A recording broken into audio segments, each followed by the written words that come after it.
Hi, this is Roger Moore, and you're listening to James Bond Radio. Hello and welcome to James Bond Radio. My name is Tom Sears, and this week I'm joined by none other than 00 Dobby. Say hello, 00 Dobby. Hello, 00 Dobby. And we're joined by a very special guest, aren't we, Dobson? We are joined by none other than 00 Nobby, Darrin Noble. How you doing, buddy? Hello. This is a bit surreal, isn't it? Well, I suppose it is. After 5 years. Mate, do you know what it was? I just assumed you'd been on the show at some point because you've always been such a long-term JBR figure, you know, at all the meetups and all the rest of it. I remember the first one we ever had, which was Goldfinger for my birthday at the Prince Charles. And I think that's when we first met. And I just assumed you'd been on at some point. And then somebody made a comment that you'd not been on before. And I thought, bollocks to it. We're all locked down. Let's get Nobby on board. Let's get it done. I thought I'd got away with it. Go, that first meetup, it was literally a handful of middle-aged men meeting in a pub that I'd never met before. I had my JBR t-shirt under my shirt because I didn't want to reveal myself too early. Because if I didn't like the look of you, I was going to head off. So there you go. Very nice, and reveal yourself. You did, and it was a beautiful sight. But I've got to say, man, your little backdrop there is quite impressive. We've got quite a lot of Bond action going on there. For those that are listening and can't see, what have you got? Freddy Krueger Bond poster. What's all that about? I wish I knew. All I remember really is in the late 80s that Nightmare on Elm Street 4, there was some controversy that they did a poster of Freddy Krueger in the middle of the gun barrel, and it was sort of taken off the shelves pretty quickly. I think Eon stepped in, and obviously it's pretty obvious that they're ripping on the Bond image. But I just put it out. We've been doing a quiz on a Friday night, and I just thought I'm going to mix up the posters a little bit. So that's on one side of me, and then I've got Connery. Nice. There's a bit of a Goldfinger thing, and a Dr. No. And then underneath the Dr. No one, I don't know if you can see, Sam Allen did that one. So that's one of Sam Allen's creations, the Dr. No caricature of Connery. But I just like the colours and I just like the fun element. So I've just received that. Yeah. I won't pick it up because it'll all crash and it'll all go badly wrong. Sam. You've been doing the Friday Night Bond quiz. Shout out to John Ward and Rory for putting that together. Yeah, no, it's actually good fun. Now I understand what I need to do. It's quite complex. It's difficult, but you learn, and it's a challenge, and that's kind of what you want, isn't it? I tell you what, man. Some of those questions, the explosions of Bond was around that they did on the last one. I missed that one. Do you know what? It was surprisingly gettable. When they talked about it, I was like, "There's no way anyone's getting that." But then when you listen to the explosions, you're like, "That's gold, isn't it?" Yeah, and that's a view to feel. And it's surprisingly recognisable. Have you been doing that as well, Dobson? I have indeed, yeah. There's been like sort of cars in the background screeching or something like that, and you think, oh yeah, I know that bit, I remember that bit. But yeah, brilliant quizzes, brilliant. Google Maps the other night, we had to identify Bond locations from Google Maps. That was interesting. That's not pub quiz type of thing. That's John and Rory's creativity there, I think. That was hardcore. Yeah, no, it's good. Nowhere near on that one. Nowhere near.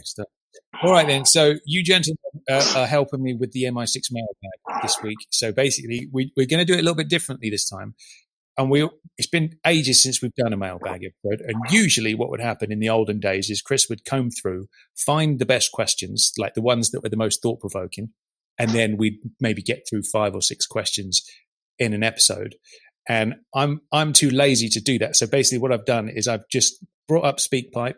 I've got all the messages there. I haven't listened to any of them. And I thought we'd do a potluck and we just play them at random and get through as many as we can. So this could be a disaster. It could go really well. I'm sure we'll get some good questions in there. I'm sure we'll probably get some shockers as well. So we'll get through that today. Are you fellas ready for it? Yeah, let's do it. I think so. Yeah, let's go. We're going to have a bit of theme tune, but before we do the questions, we're going to get to know a bit of Nobby a little bit better than we already do. So let's have some theme tune and then we'll get cracking.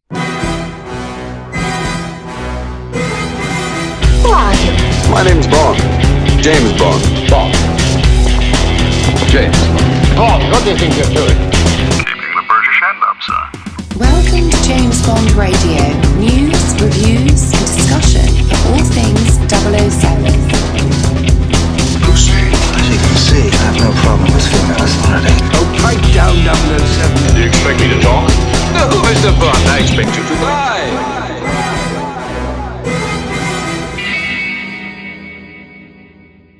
All right, then. So first things first, Darren Noble, we want to get to know you a little bit better than we already do. So we're going to run you through the quickfire questions, and then we're going to do our MI6 mailbag. We're going to open up the sack, so to speak, and listen, hear from our listeners. So, Darren Noble, what is your favourite Bond film? I was thinking about this the other day, actually.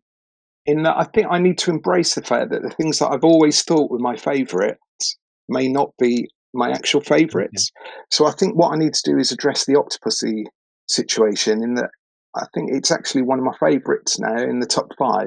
But I would say my ultimate number 1 Bond film is Goldfinger. Mm-hmm.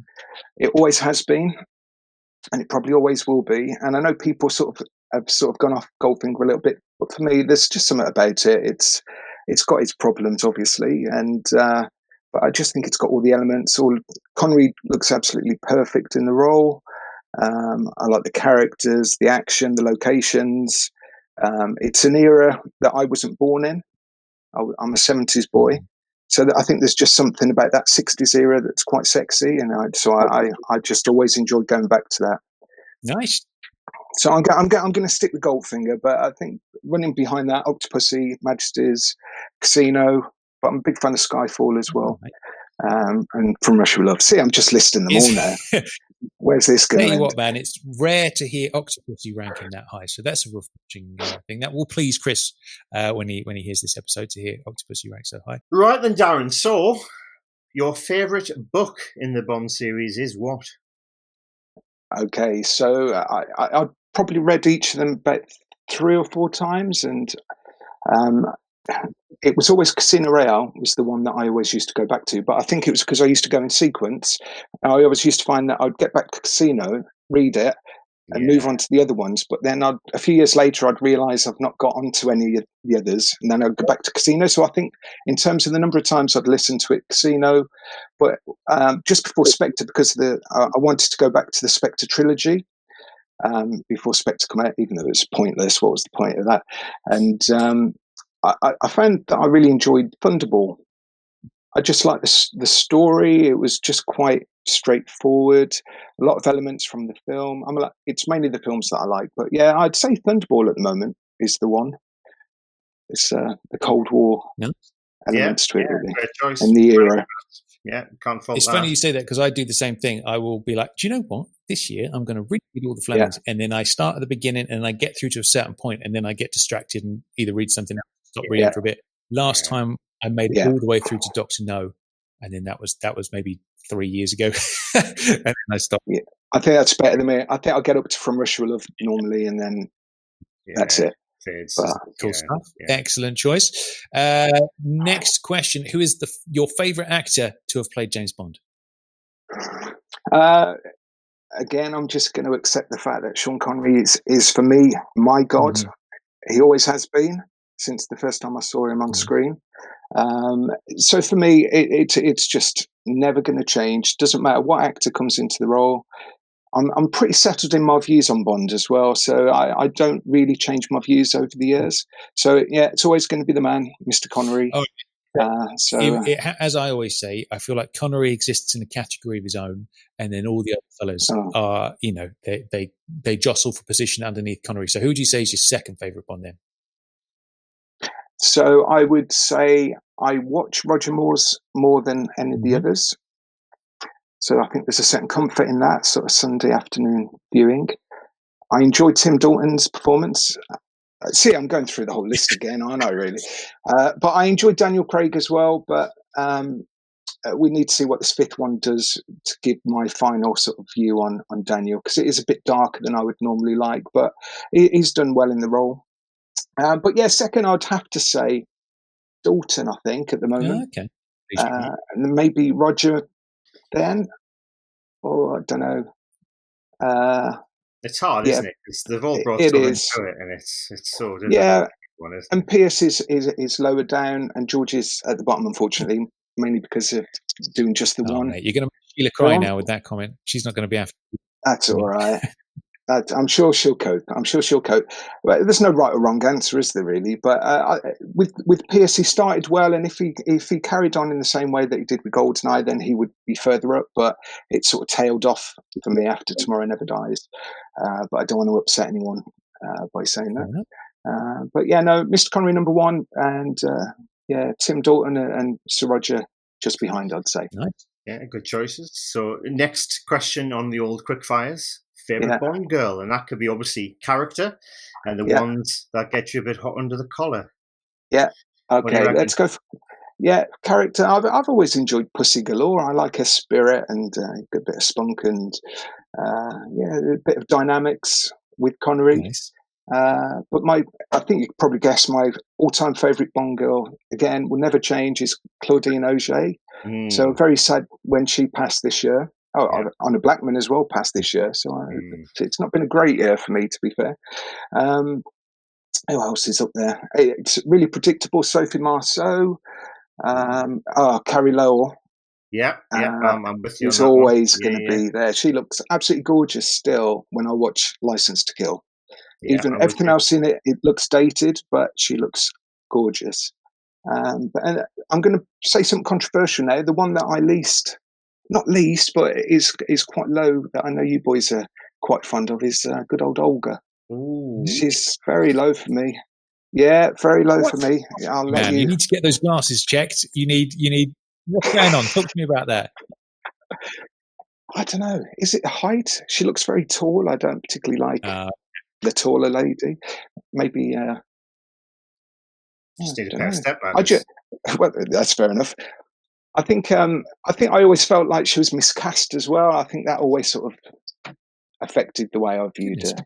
But I'm not a big fan of Quantum anyway, so I think it's just a combination of things. But I thought I'd throw that one in there just to show that we're not all fighting for the same people.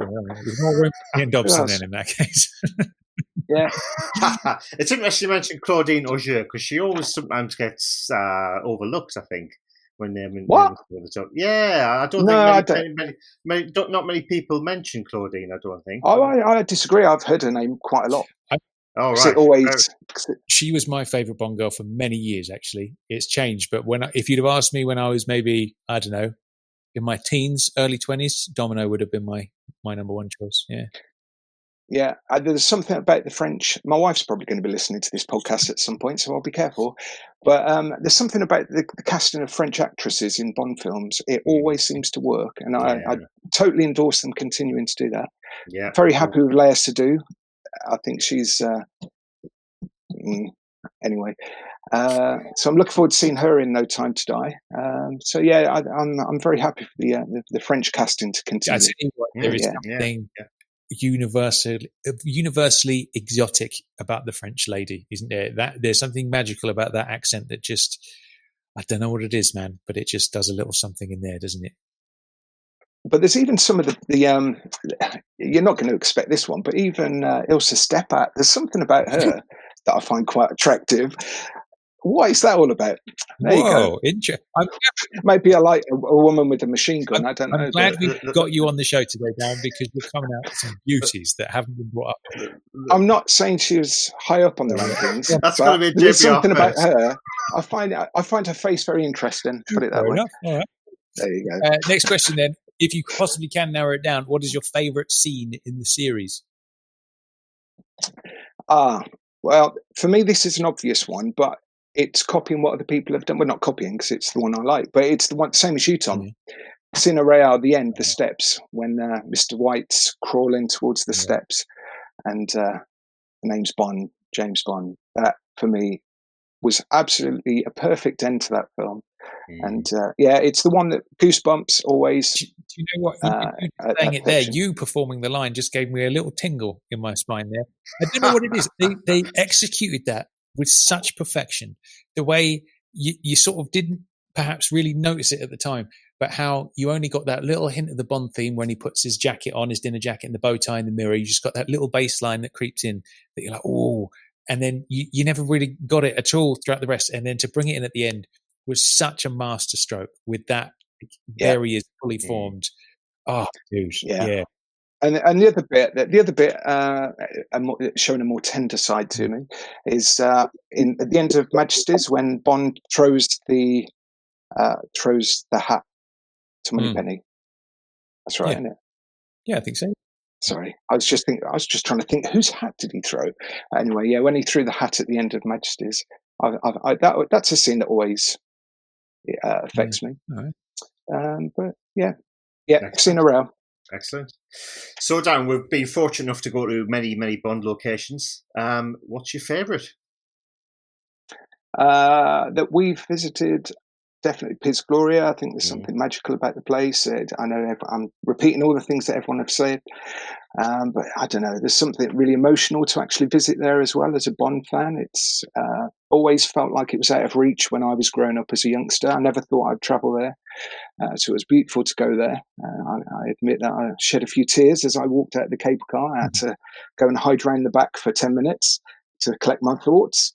But I don't think you're going to get a better vista of the world than up there. But yeah, no, that's beautiful. That is unbeatable, isn't it? Really, it's. I mean, you saying you got emotional there. I completely understand that, and it was again. We're going to make anybody who wasn't there feel even more gutted that they weren't there. But that was such a special moment in time. That little snapshot of being there for the 50th anniversary of Majesty's, the whole world of fandom coming together, doing this. I remember going up in that cable car where we're all suited and booted, and just turning around and looking at everybody else behind me. Every single one is a Bond lunatic. They're all dressed up, and there was just these little childish giggles coming out of everybody's mouths, and all the rest of it. And it was just such a magical snapshot of time. And it's I couldn't look at anyone. No, and it's just that moment is. We'll be talking about that for decades to come. Looking back on that weekend, it was so good. Yeah, we've done a lot of the UK locations now, haven't we? Stoke Poges is always special. Pinewood's always special. Even the church at Stoke Poges is special. Special memories there. But there's a lot of places overseas still to explore. So I look forward to that. When we went to Paris, that was brilliant with the chateaus. Yeah, I enjoyed that. Yeah, I love that. Nice. All right, cool. Brilliant. Next question then. What is your earliest memory of Bond? Where did it all begin for you, Darrin Noble? Well, it's a bit of a blurred memory for me, really. My mum and dad were neither film fans. I've got two sisters, not film fans. I just remember, I think it was a Saturday afternoon, I think From Russia with Love was going to be on, but we were going out, so we taped it. I can't remember that. I remember an early recording of Spy Love Me with sort of VHS tape on top loader into the video player with the sort of remote control that was plugged into the player. This is the way we used to live, isn't it? So those are early memories. But first one in the cinema was Daylight. My dad, the only time just me and my dad went to the cinema was to see Daylight on a summer holiday once. So that's got special memories for me. That was in Exmouth on a rainy day. And that was kind of it from there. And then it's just exploring more about this character. Okay, right, there's all these films, all these different actors, all these different books. And it's like, it's just so much to explore, isn't it? If there was something that was just kind of always there, was there a moment when it, like I always say about GoldenEye, was the moment it really caught fire for me, even though I was a big fan? Was there that special film that did it for you, that turned you into a lunatic? I would say I always remember just before License to Kill was out, reading more about that. I was buying newspapers, and I was 15 at the time, so I was just old enough to go to the cinema to see it. So that was a special time, going into adulthood and sort of venturing out on my own little world. So yeah, I'd say License to Kill was the moment. And then obviously we've got the 6-year gap then, so a lot of catching up to do. Yeah, fair enough. So I know you're into your music, Darren. So what's your favourite Bond theme? There we go. Hey, aha! There it is. There you go. That was well cued. Yeah. Do you know what? I'm not even a Beatles fan or Paul McCartney fan, but there's something about that song that just sets the heart racing. And I've always said to the wife, that's my funeral song when I get lowered down or whatever happens to me. That's the song that I want. But yeah, there's just certain quality to it. There's sort of the pace of it. It just totally works. Vocal delivery. Yeah, just good energy. Yeah, that's the one for me. I'm having Highway to Hell. My time to go. AC/DC, knocking that out nice full volume. Why not? It's such a funny one, that, isn't it? Because I always say with Live and Let Die, if you were to go back in time to when that film came out and you would have heard that song for the first time, it's so unlike anything that you'd heard before from Bond that it must have been. I mean, obviously it's Paul McCartney, so he's royalty, so you can't really knock that. But at the same time, I wonder if it was, a similar reaction to a lot of the Bond themes we get these days, where it's like, oh my God, what are they doing? Like, this is too different, or this is too weird. Now we look back at it and it's absolute Bond perfection, isn't it? But at the time, that must have been like quite an unusual thing for a new Bond film. Yeah. But we just accept it now because it's been on all our compilations all these years. Yeah. It's just part of the canon, isn't it? It is strange. Good choice. Right. Very good choice. So we've got to know Darrin Noble now. We know what you're into, and you're into some somewhat unusual things, it must be said, Darren, but we... Irma. All right, then. Open up the mailbag, everybody. Yeah, let's do it. All right, cool. So like I said at the beginning, I've got all the messages on my phone there, and I'm just going to randomly scoot through and pick one, and then we'll play it. I'll make sure it's turned up. And then here we go. Okay, so the first one is from Frank McNeely. So let's say hello to Frank, see what he has to say. Hello, JBR. This is Frank McNeely from Tacoma, Washington, calling in with an MI6 mailbag question. Something that I think many of us have noticed is that the Daniel Craig films have a lot more continuity than the rest of the franchise. For example, in the Connery films, in From Russia with Love, Bond starts to talk about an adventure that he and M went on in Tokyo, but then fast forward to You Only Live Twice, he said that he had never been to Japan. So clearly back then and throughout the Brosnan era, it was kind of hard to put together which Bond films actually went in which order, sort of. So, with that being said, my question is, do you think the franchise is better off with more continuity or less continuity? And then a follow-up question to that, how should the franchise move forward with Bond 26 and beyond? Should there be as much or more continuity than what we're currently getting with the Craig films? Or should we kind of go back to, or should the franchise go back to not caring as much about continuity and possibly having more one-off adventures? Great job with the podcast, guys. Bye. All right, Frank Manili. That's a corker of a question to kick. It is. Yeah. Good. Yeah. Top question. All right. Yeah. Darrin Noble, what do you think about that? Are you a fan of the serialized Bond, or do you like standalone Bond? Let's tackle that one first. I think I'm quite happy with standalone Bond, but I understand why they did it with Daniel Craig. I think they saw an opportunity for an arc with one actor in the role. So I understand why they did it, but it feels a bit disjointed. But it's only people like us that would sort of recognise that there's inconsistencies, and all the sort of like saying about From Russia with Love and The Night in Tokyo with Them and all that type of thing. I'm not even worried about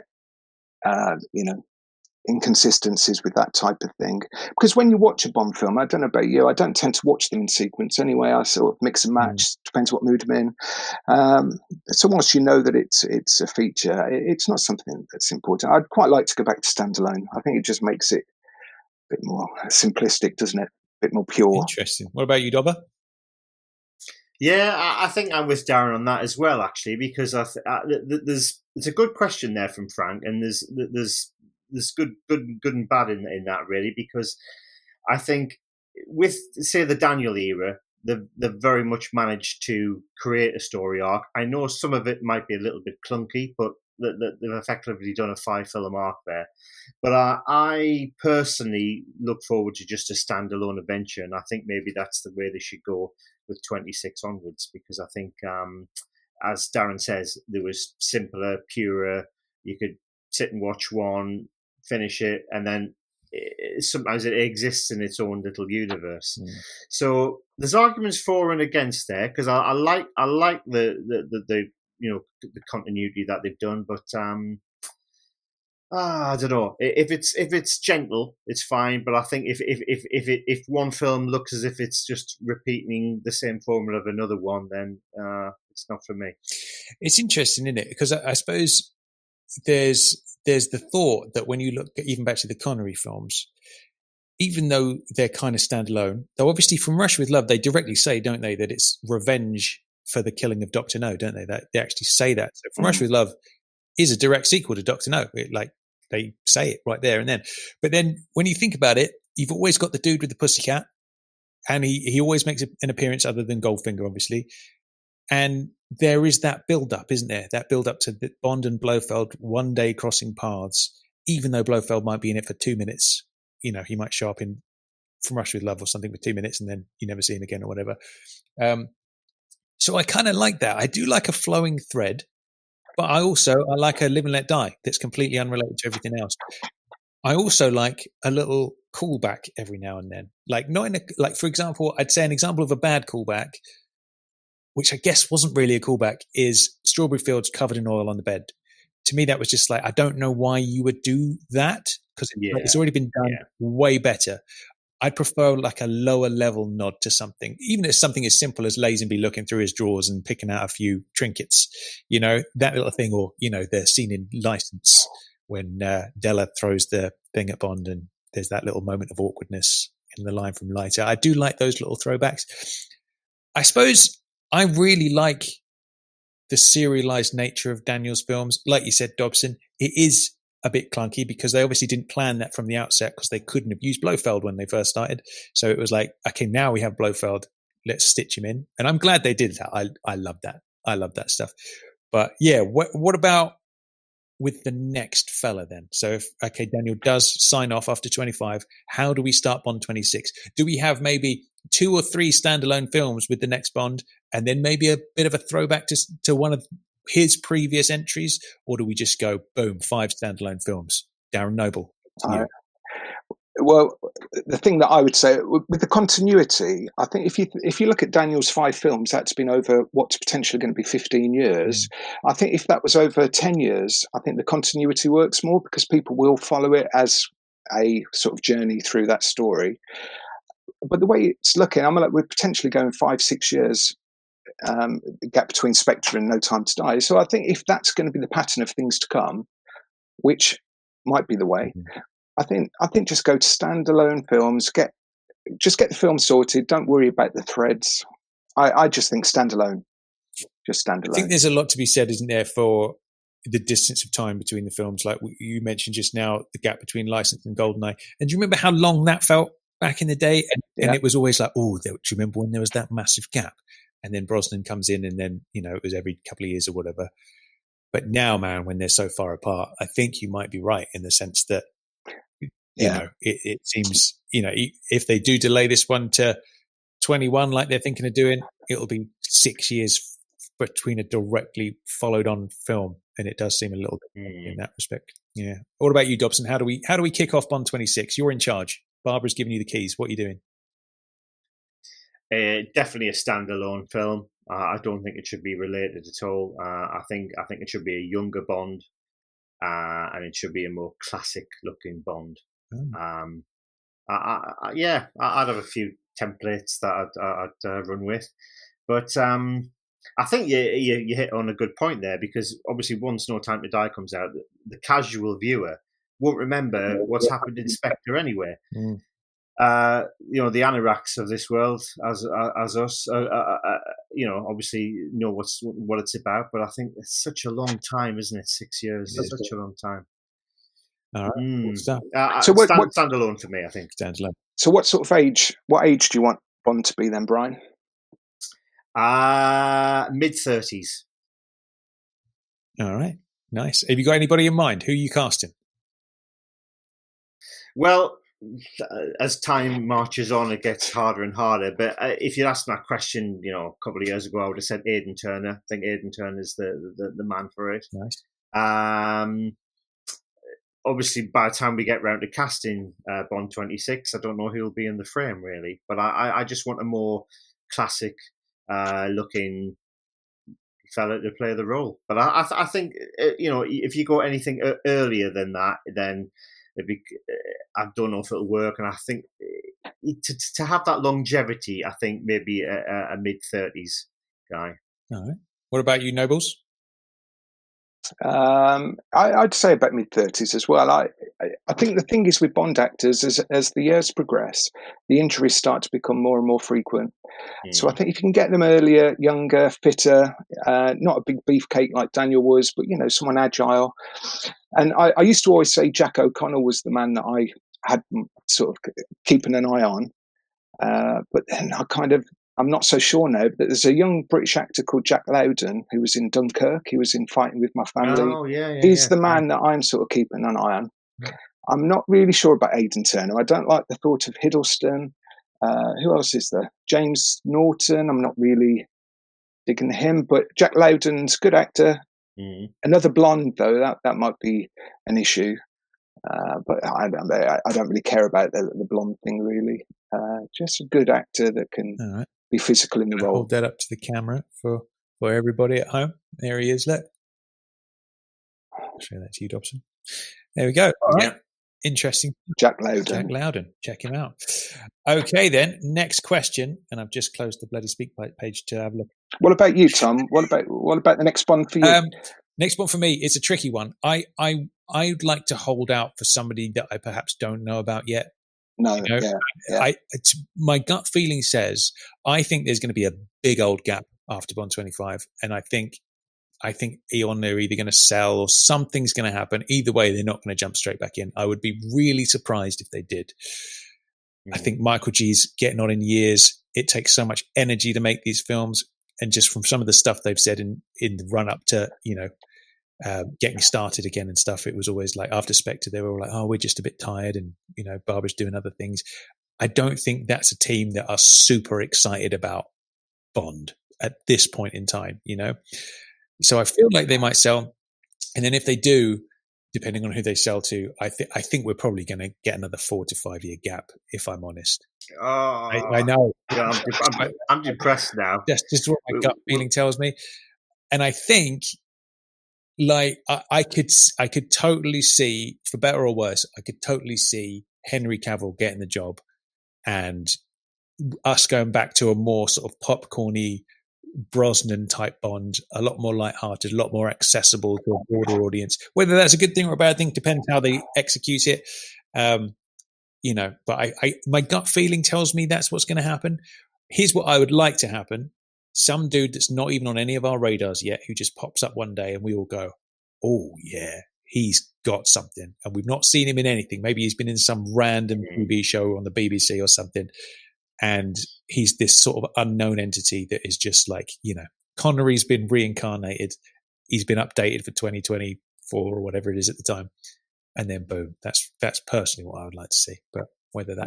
Well, look at the Billie Eilish story there. She was how old when Spectre was released? Yeah. And next thing is she's doing the theme song, so it could happen. Yeah.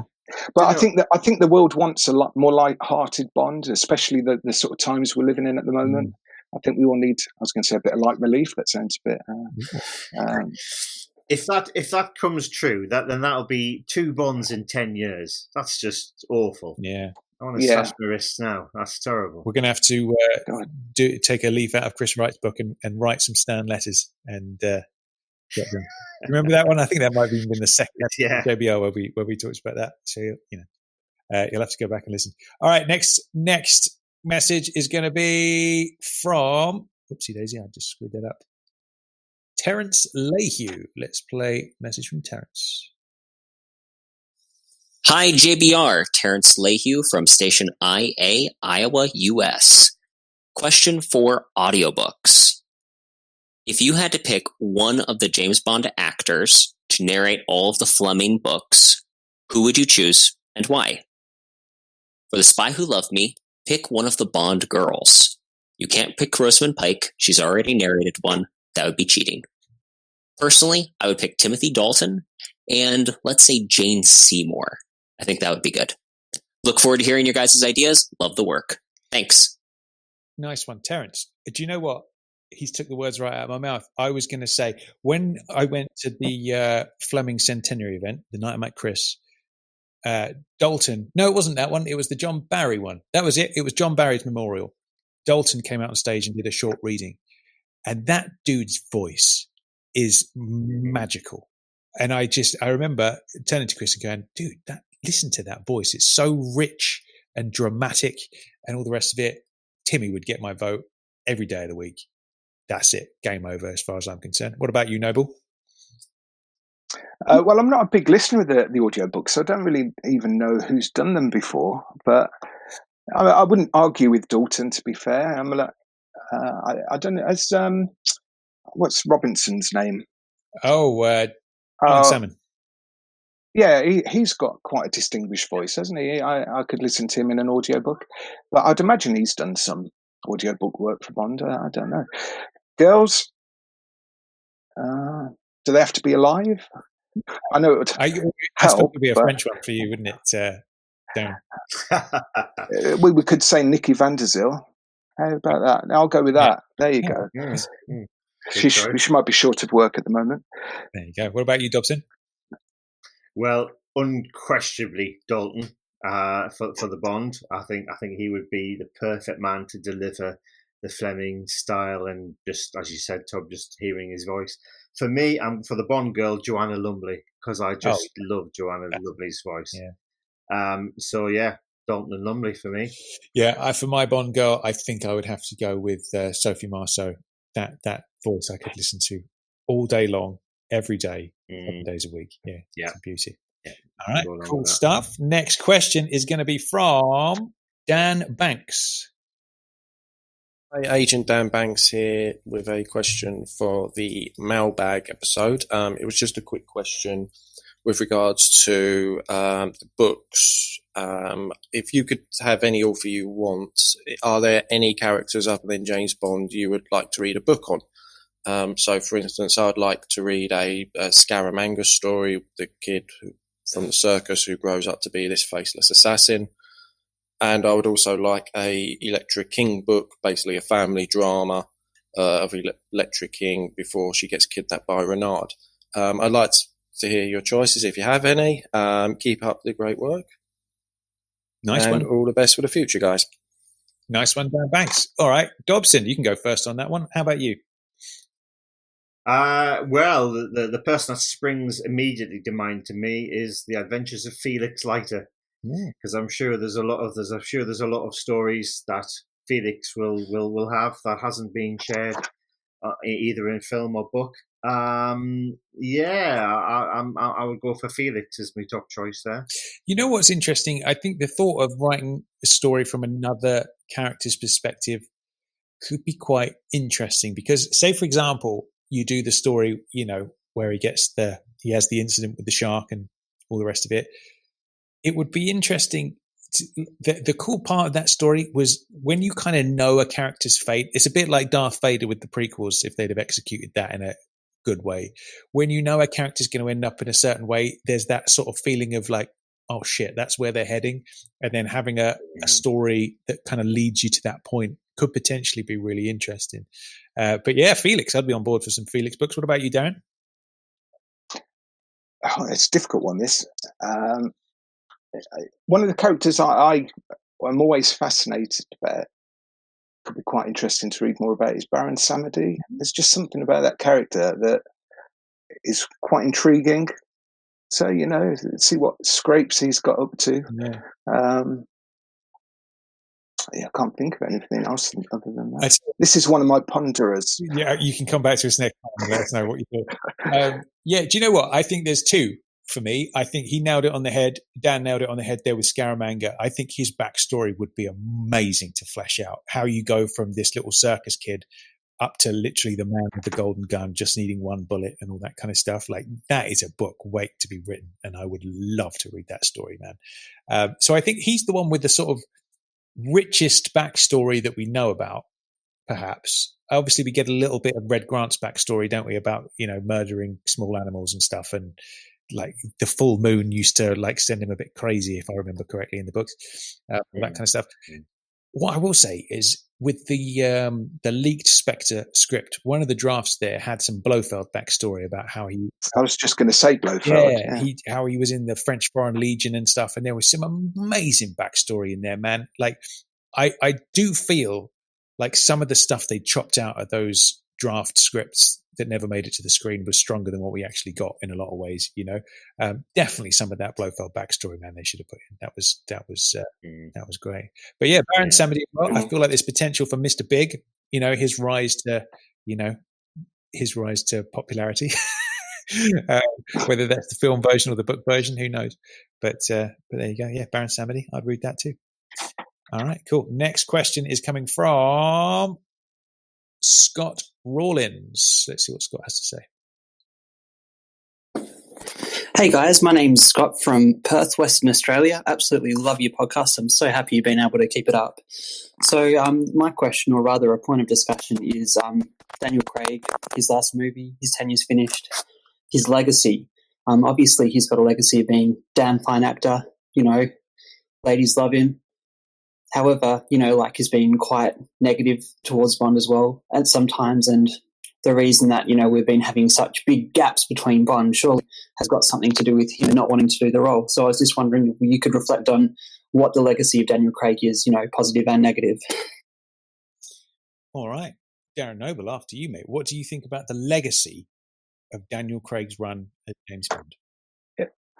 Well, I think he's done a really good job personally. I've said before, I think he took on the role at a time where, there was a crossroads in the series. And I think based on his performance, people were talking about Bond as a relevant character more than I'd experienced in my lifetime. And it was at a point where I wasn't embarrassed to talk about Bond anymore to people, to strangers, people that I might meet in the street or in the pub or whatever. I wasn't embarrassed to say that I was a Bond fan. I think he's done a really good job, but I think at the end of Spectre, I felt ready to move on. So I feel like that darkness, I kind of wanted them to go back to a more family-friendly film. But no, I think what I respect about Daniel is he's not really got a filter with the press. If he doesn't like something, he'll tell them.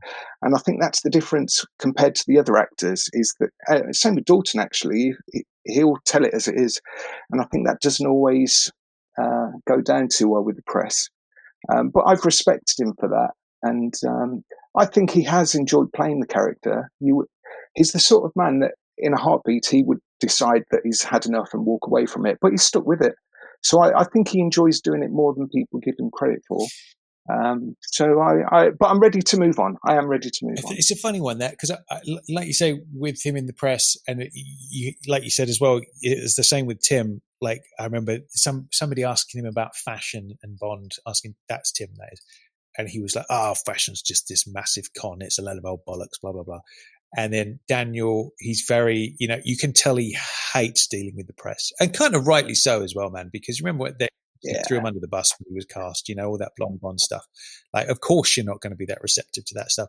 And I think it depends when you speak to Daniel, because I remember at the Skyfall press conference, I think it was, there was this dude, this Swedish fella, who asked a question about the Girl with the Dragon Tattoo film. And he asked him about the difference between playing Bond and whatever character. Yeah, I remember this. And he basically snapped at him and was just like, it's completely different. What else do you want me to say? They're completely different. And it was so awkward. And like, you could see this guy was like, oh, okay, and sort of sat back down. And at that moment, I was like, man, that was a really shitty thing to do, because that dude was probably sitting there. He was nervous to ask the questions, stand up in front of all those people. And, he just wanted a couple of lines for his newspaper back home or whatever. And to sort of belittle him like that, I thought was a nasty thing to do. And he just sort of seemed a bit irritable. And I thought, oh, all right, Daniel, Jesus, you know what I mean? And then fast forward a bit, when he's doing the Spectre press stuff, he seemed like a different human being, and like when you see the behind the scenes stuff of No Time to Die, when they're having their cast parties and stuff, he seems super happy and chirpy. So on the surface of it, I'm like, maybe obviously, he got together with Rachel Weisz and stuff, and in that time, and perhaps his personal life wasn't the happiest at the time, and now he's got a good woman and he's happy and he's settled down and all the rest of it. That can make the world of difference to you on a personal level. So maybe it wasn't the Bond side of things. Maybe it was just something else, that he wasn't in a good place himself and came across super grumpy. And he seems to play the game more these days. You know what I mean? Like, you look at that No Time to Die press conference, if you can call it that, and those basic questions that were thrown at him, and he played the game perfectly. He didn't give anything away, and obviously that's their launch event or whatever. But I feel like he's in a better place. I think maybe he's just a happier person now, and then that comes across in how he is. What about you, Dobson? Totally agree with what you just said there, Tom. 100%. I think Daniel's been phenomenal for the series. He's been brilliant. If you just look at the box office alone for all the films he's done, it's been streets ahead. I just think, for me, I wish he'd been possibly a little bit more of an ambassador for the role, in the way that, say, Roger and Pierce in particular were, who they clearly loved playing the role and were more than happy to do as much press and after speaking with Bond than maybe Daniel has been. That would be my only criticism. But you're right, it's certainly on the more recent PR stuff he's done. He's a lot happy. He's a lot chilled. Yeah. He's a lot happy to talk about it. But certainly in the days of Casino, Quantum, he was quite tetchy. Yeah. But I think in terms of what he's brought to the role, absolutely unrivaled, terrific. Yeah, absolutely. Do you think part of it might be his executive producer credit now, that he's getting a lot more money for the role and he feels that he's got more responsibility to play the game? That would certainly help. Maybe. Fair point. Would help me. Yeah. Absolutely. Well, that's the thing, isn't it? Is that's a good point to bring up, in the sense that you had the whole split with Sean back in the day was purely a financial thing, wasn't it? He felt he was hard done by, and then that sort of blistered into this huge, falling out. And I guess they learned from that experience, and they see what they have with Daniel, who's, at the end of the day, like you said, Darren, just now, it's Bond has never been this respected since those days. It's like, I remember in the Brosnan years, a lot of people saying, it's just popcorn Bond. It's just, the series is treading its wheels. It's just churning out the same thing with a different label on every time. There's nothing really challenging about those films. And then who would have expected Casino to come out when it did and just blow everything out of the water and really explore things on a new level? You got $1 billion Bond, Skyfall, he's absolutely reinvented it for the modern times and taken it to new heights, So all we can be is be grateful to him for that, because, if they'd cranked out Die Another Day 2 in 2006, it's, would we have given up on it? If they were just cranking those out every 2 years, I feel like some of us would have been like, I'm going to give Bond a bit of a rest now. You know what I mean? So I say, let's do it. And look at the quality of the cast and crew that's come on board in his reign as well. Oscar winners, some of even Hans Zimmer coming on board. I don't think a lot of this would have happened without Daniel being in the role. Yeah. So, he's brought a lot. He's brought a lot. All right, cool stuff. Definitely. Next question then is going to be from... Oh, no, did the same one again. It's going to be from... Who's this one? Oh, it's only Gary Bootle, our man from up north. Oh, God. Can't escape him. Let's have a listen. Hi, guys. Agent Bootle here with a question about the future of Bond. Now, assuming that No Time to Die is released at the end of this year, and then it's at least 3 years to the next film, then Michael will be approaching 82 and Barbara 63, and they'll be facing the challenge of rebooting Bond again to meet the ever-changing world in which we live in, and the need to appeal to younger generations and all that to keep revenue coming in. So when do you think Michael and Barbara will call it a day? After all, they appear to be sitting on a massive retirement pot in the billions of dollars. Or do you think that ship has sailed due to COVID-19 and the fact that most big entertainment companies seem to be short of cash? Or is there a third generation of the family waiting in the wings to take over? If they do sell, like Lucas did with Star Wars, what do you think we'll get? Will the franchise become a US-based entertainment factory, knocking out a film every 2 years regardless of quality?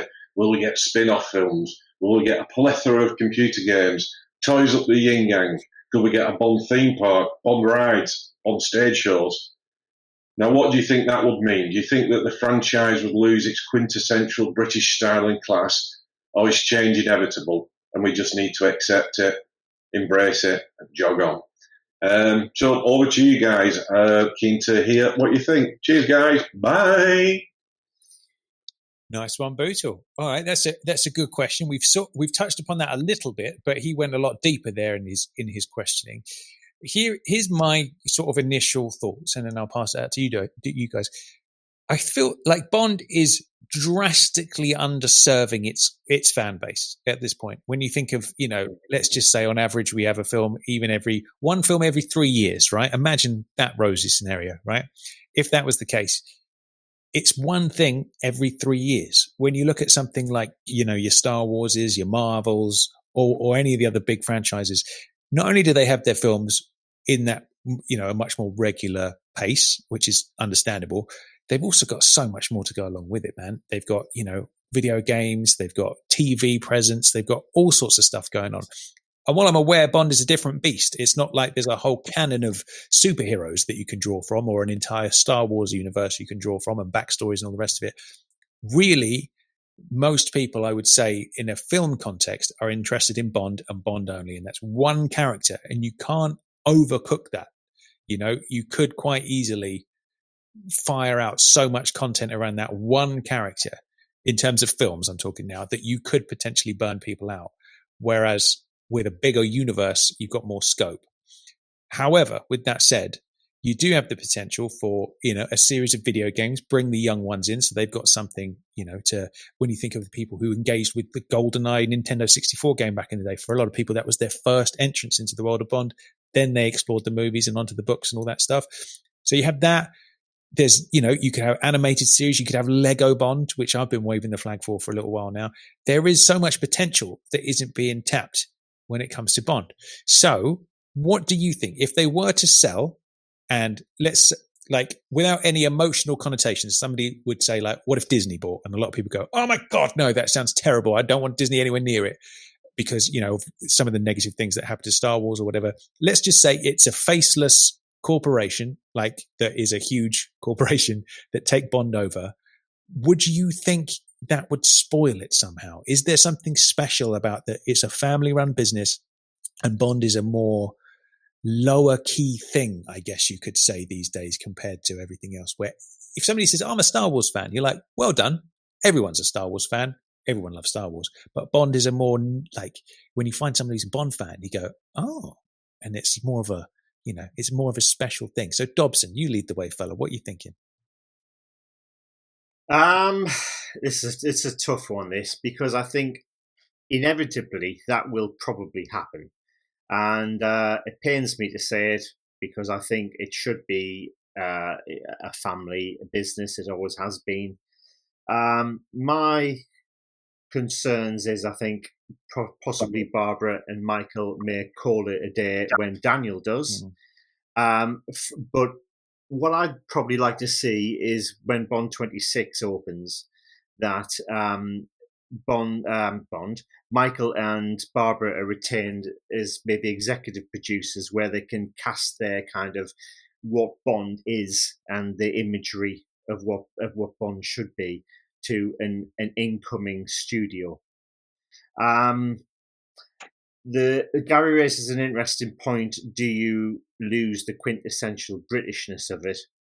And that does concern me a bit, because I think Bond is a bit more, as you say, a bit more niche, a bit more special. I think inevitably that will happen, but I think the good that can come from that is that there will be other spin-offs and other avenues to explore from it, which is, as you say, is woefully underserved at the minute. Yeah, absolutely. What about you, Darren? I think if Bond was going to be sold on, I think it would be the beginning of the end of the Bond that I love. So I'm like, if you think about it, 1962, Bond's been around for such a long time, and it's because they've been very controlled in what they do. They're very definite about what they're happy to for other companies to do, the merchandise and the licensing and all that type of thing. And I think the way I see it, all these different film franchises, Twilight, Harry Potter, Star Wars, The Hobbit, all of that, it was successful at the time, but they've got a certain shelf life. Even things like the Bourne trilogy, 4 of them, I always think of them as 3 because the 4th I didn't really enjoy. But I think they've just got a certain shelf life. And the reason why Bond has continued is because of the way it's been controlled. So in my mind, in my lifetime, I'm not looking to die anytime soon, but I'm looking at Barbara taking the reins. She's got a lot of energy, a lot of ideas, a lot of skill. Greg, I feel, is going to step up and be a co-producer with her, just the two of them. She's going to take on a Dana Broccoli sort of overseeing role with all the casting decisions, and it all goes through her, whether that's with sort of Disney or another company behind her. I hope not, but who knows?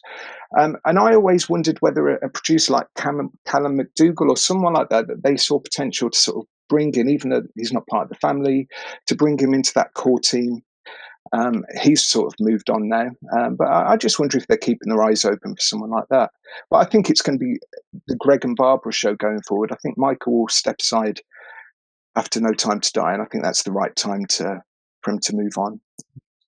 But yeah, I'm not interested in theme parks, spin-offs, TV series, all this sort of thing. I'm just not really interested. And if it does happen, then I still know that I've got my 25 films that I love that will see me through my lifetime. So that's the way I'm looking at it. You said you're not interested in all the other stuff. So looking at Sam Allen's wonderful Dr. No illustration on the wall behind you there, if somebody said, what we're going to do is we're going to commission a really dark and serious animated Bond where we go back to Fleming, we stick to it to the T, kind of like that 90s Batman animated series that was around for a few years. We do it seriously. You'd have no interest in that, or would you be like, I'd be open to it? No, I wouldn't even watch it. Shut up. You wouldn't watch it at all? I wouldn't even. Nah, animation, not interested. Wow. Wow.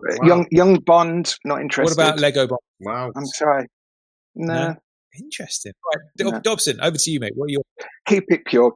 Oh, I'm totally up for that. But as long as it's authentic, and as long as it's true to the material. But yeah, no, I'm up for that. I think there's so much room for spin-offs, but obviously not diluting it too much, because you've got kids growing up today who never even heard of Bond, or it has no relevance for them. And I think there's so much could be done to sort of spawn off in other directions with Bond, but that just hasn't been done. I hope Barbara and Michael do stay together and it keeps on being a family orientated project, but my fear is that it won't be. So, okay, let me ask you this then. So, if we're saying that the Bond fandom is woefully underserved, which it is, there's no getting away from it. 5 years between films, big long breaks, and all the rest of it. There's definitely room for other stuff. So, for example, I'm guessing this is going to be a negative from Darren, but something like what about a huge Bond convention? Like they have Star Wars celebration every year or every couple of years or whatever it is. The whole world comes together in a massive arena. You all come together to celebrate that thing. Would you be open to something like that? Yeah, I'd be there for that. All right. No, that sounds good. But is it I think the thing with Bond, there's a certain class to the character, and I think the fans try and emulate that as well. So walking around the NEC with posters tucked under your arm isn't my sort of thing, really. But but I like what Gareth does at Bond Stars because of the fact that it's controlled. There's a certain number you feel special to be there. It's a superb venue, so that type of thing I think works. But obviously, that's not huge numbers like at these convention centres. But so there's a market for that. There is a market. I think the games is fine. I'm not a gamer, but I know a lot of people enjoy it. It brings people into the Bond world that have gone on to then be huge fans. So the games is fine, but. Yeah, it just doesn't really. I would never want to go to Disneyland Paris and walk through the gift shop with all the Bond merchandise. That just doesn't do it for me, I'm afraid. That's interesting. So, what is it about that then? Is that because it would be too much of a mainstream thing? That, like when you look at Star Wars or the Marvel stuff, that's everywhere these days, isn't it? Especially the Marvel stuff. Like you go into McDonald's and you get Captain America on a Happy Meal. You'd never want to see it get to that level where it's everywhere like that. No, not really. All right. No, I think that was Bond's time was in the 60s for that type of thing. I think it's a different world now. I don't think there's that appetite for that level. All right, interesting. All right, good stuff. Next question comes from, who have we got? Scott Monty. Let's press play and see what Scott has to say. Beep! Hello, it's only Tom here. I was just editing this week's episode and I realized this next question features something that happens in the No Time to Die trailer. So if you've seen the trailer, you're all good. Carry on as normal. But if you've avoided the trailer and you're going deep and dark and you don't want to know anything, then obviously skip forward about 10 minutes and you should be fine. Well, you will be fine. Just skip forward 10 minutes and you'll miss the whole question and all our discussion about it as well. So no major spoils. If you've seen the trailer, it's all good. But if you're avoiding everything, then skip forward 10 minutes. All right, back to the show. Hello, JBR. This is Scott Monty from Wisconsin calling in for the MI6 Mailbag voicemail question. My question has to do with the fate of Blofeld and No Time to Die. If Blofeld survives the movie, should a new Bond take on Blofeld, or should they keep him in prison? Or do you think that they should wrap things up with Daniel leaving? Should Blofeld be killed in this movie somehow? Based on the trailers, it looks like Blofeld's in prison. I don't know if he's going to get out. Would it be appropriate for a new Bond to take on Blofeld? Should they do it right away? Should they wait? I just want your thoughts on how they should wrap up the whole Blofeld thing. All right. Dobson, you can lead the way on that one, buddy. Blofeld is, the arch enemy to Bond, like Moriarty with Sherlock Holmes. So I think you've got to keep him there. You've got to keep Blofeld going. What would I do at the end of No Time to Die with him? I think he, as Blofeld always, never escapes the situation. I think he should be able to be allowed to return. But I think that when Bond 26 is eventually released, it should be without Blofeld for 2 or 3 films, and then obviously return to him. I think he is the quintessential Bond villain. That to kill him off entirely is not the right way to go, in my opinion. So in terms of what should happen to him, I'm not sure. I'd have to think a little bit more on that one. But should he be free to return? Yeah, definitely. It's a funny one, that, isn't it? Because I think, speaking strictly from my perspective, I feel like Blofeld was somebody I always wanted to return. I loved the thought in Quantum where they had the Spectre meeting, the Quantum meeting in the opera. I loved that. That was such a great scene, and I've been jonesing for that secret organization to be behind the villainy for a long, long time. Even back since I was a kid, I wanted to see that return. And of course, legally it never could. So they went the Quantum route, and I was excited for that, and I was game on. And then we get him back in Spectre, and there's a lot of things they did really well. And then some stuff they didn't do quite as well, I should say. And obviously the big thing for most people, not even most people, I'd say the big sort of chewing point for everybody would be the whole, they knew each other as kids, stepbrother kind of plotline and all that kind of stuff. And other than that, I thought they introduced him back into play very well. I loved the Spectre meeting. That moment where Bond and Madeline are in the dark room with the meteor, and he just looms out of the darkness and does his villain speech, I thought was brilliant. Like a lot of people were saying, I remember everybody raved about Silver's entrance, didn't they? When he comes down and walks down doing the speech about the rats and the coconuts and all that kind of stuff. And that's a great Bond villain speech. The Blofeld one, I think, is right up there as well. I might even prefer that, actually.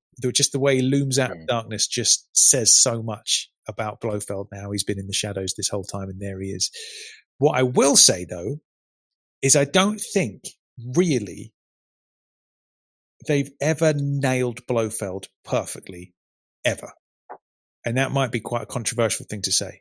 But I don't think there's ever been a perfect Blofeld, and I don't think we've ever seen him on screen done perfectly. Noble, what are you thinking? I think Blofeld is the ultimate Bond and he should always be in the shadows. And I think the problem with Spectre was they just rushed it. They put all of this story about Blofeld in that one film, and that should really have been dragged over 2-3 films. Yeah. And that third film being the one where he's actually front and center and actually, one-on-one with Bond. And I think the problem at the moment, we don't really know what Blofeld would do in No Time to Die. We know he's in prison.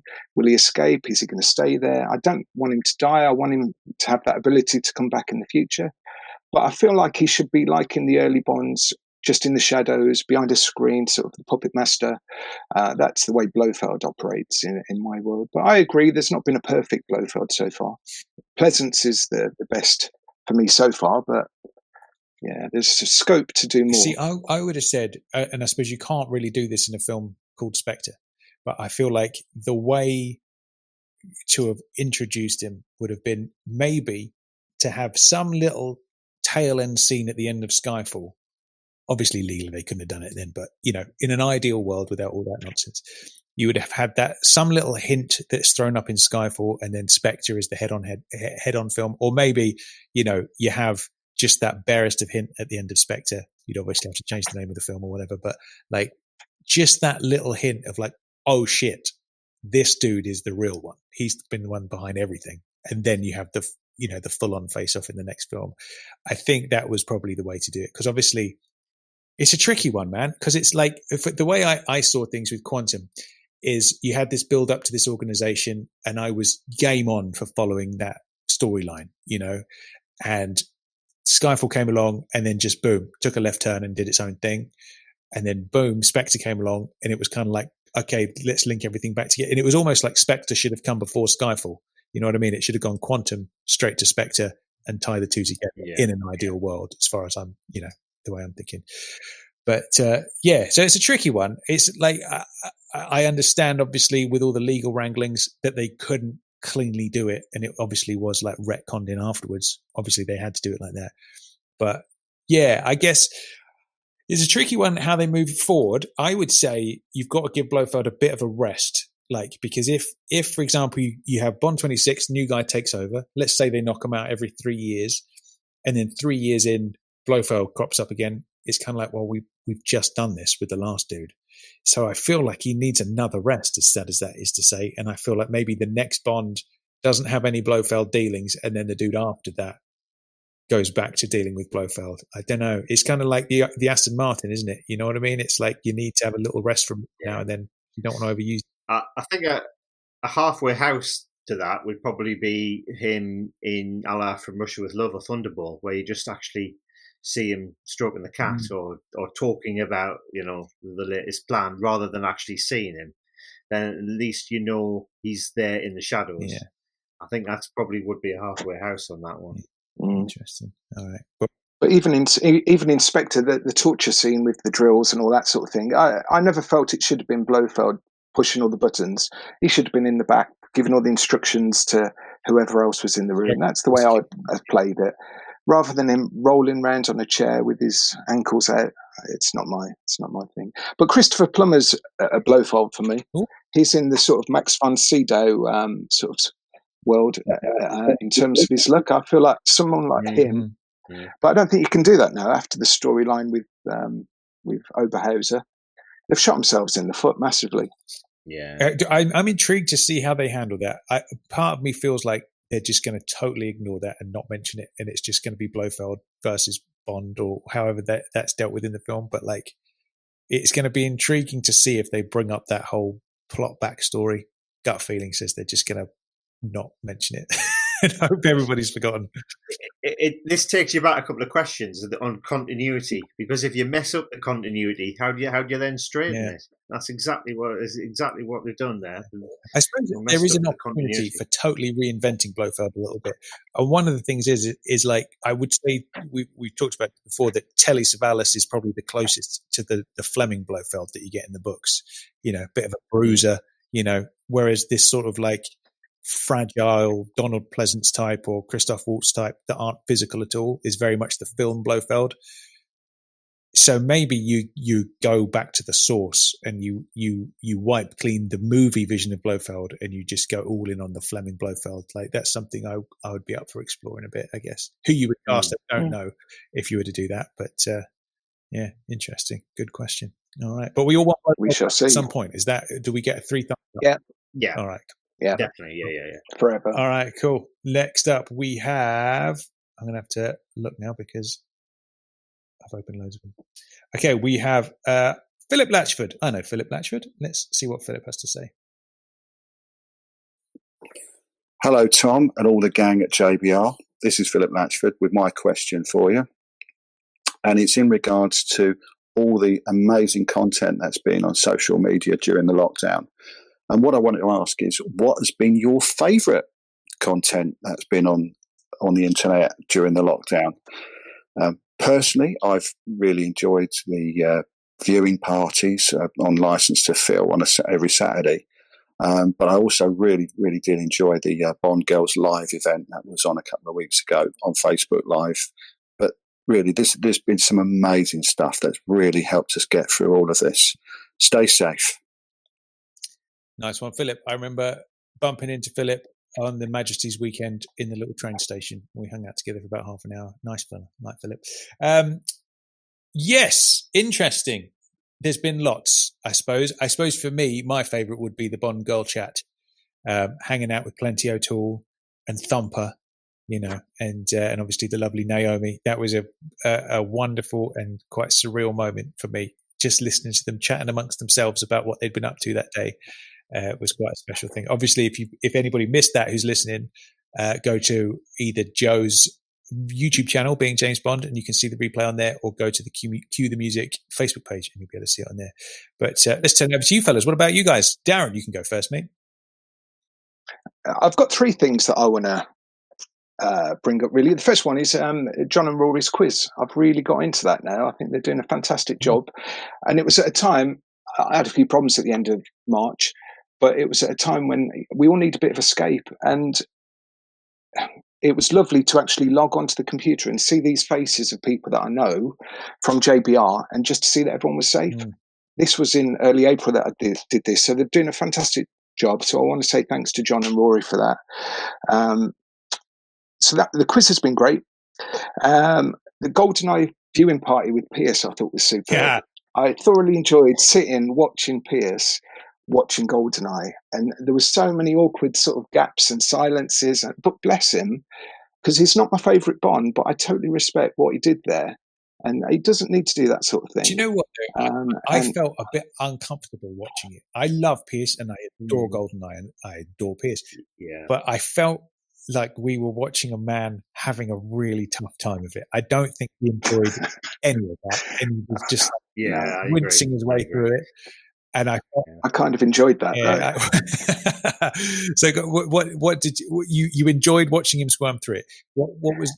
No, I enjoyed it. So I did watch the film at the same time, so it was just nice to see someone of that stature within the Bond community actually stepping up and doing a public event for people. It was quite a few weeks ago now, but yeah, no, I enjoyed that. But I also really enjoyed Warren's the Bond Girls chat with Plenty and Thumper, and Caroline was there. And the questions were interesting. John excelled himself. There's a little Tom blushing as well. Yeah. If for anyone who didn't watch or listen, I'm not going to tell you what it is, but you have to. John's final question was such a beauty, was such a zinger, that I was like, I immediately thought, oh shit, I can't believe he just asked that. But it was great, and especially Plenty's response was my favourite of the 3. It was a beauty. Yeah. She's got a character, that girl. But I was really pleased for Warren. He's going through a really hard time with Cue the Music, so I think it was nice for him to have a really positive experience. But yeah, it was really enjoyable. But I want to also shout out to David Zorinsky and what he's trying to achieve within the community as well. It's been a few setbacks, obviously. But I really admire what he's doing, and I think a lot of the American boys at the minute are really stepping up, and it'd be nice to meet up with them and thank them personally. But yeah, I'm really impressed with what they've been up to as well. I don't know how he does it, man. David cranks out so much stuff I don't know how it's physically possible. Like for me, doing one podcast a week is like, sometimes that's difficult to keep up with, and the sheer volume of it is just unfathomable to me. I don't know how he does it. What about you, Dobson? Pretty much similar to you guys. I think every time I turn on my Facebook, David Zorinsky's there talking to me. So David's done so much content that I've thoroughly enjoyed going through all that. Joe Darlington's been James Bond. I think he's entertained me in spades in the last few weeks. I've gone through a lot of the back catalogue and some stuff that I haven't listened to either.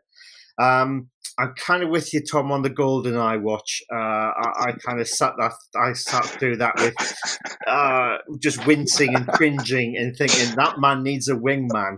He needs somebody to talk them through the questions and the film, for that matter. Yeah. It was awkward. I hope this thing's still recording. I've also listened to enjoyed listening to our very own JW here on the music of Bond on JBR, because his enthusiasm is terrific for it. All the soundtracks I adore, and just hear him wax lyrical about them has been great.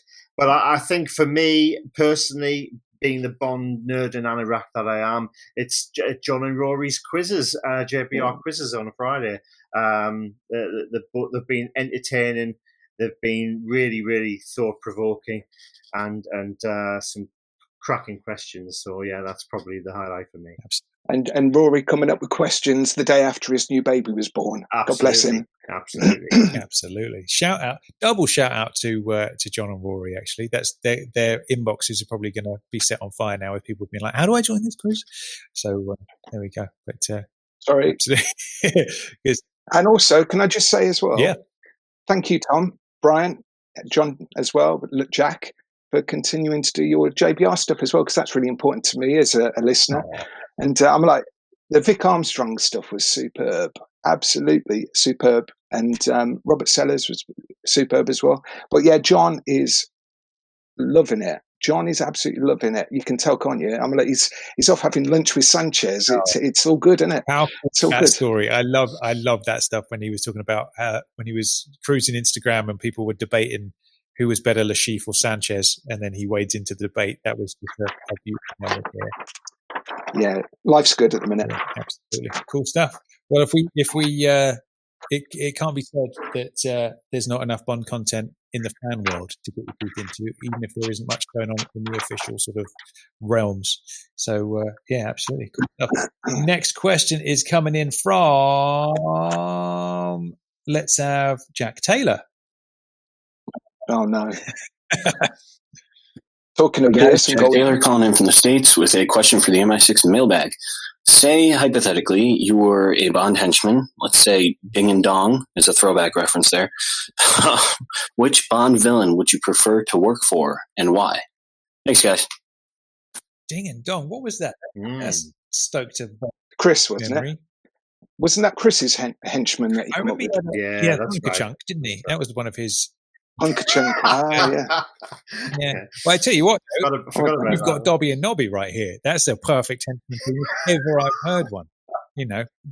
Have we got matching T-shirts? We often turn up with the same T-shirts on. No, not today. We haven't. Not today. No. Can I go first on this one? Go for me. Yeah, Electra King. Oh, there you go, mate. You are words right out of my mouth. Yeah, go on, carry on.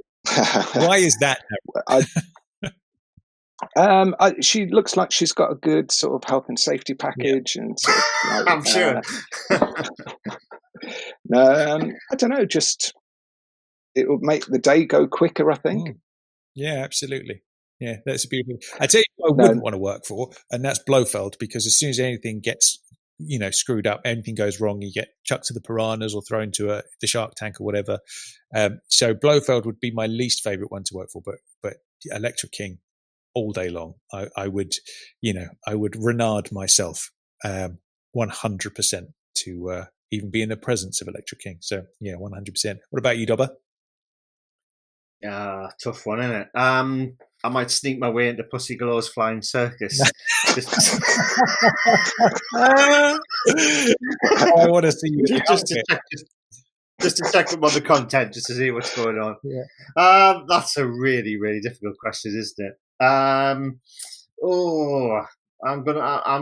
think I'll be working with Octopussy and a team there. Yeah, that's a good shout. Yeah. All right. Cool. Good stuff. Good question, Jack. Okay, we're getting down there now. Let's have a listen to Peter. He hasn't put his last name in, so let's see what Peter has to say.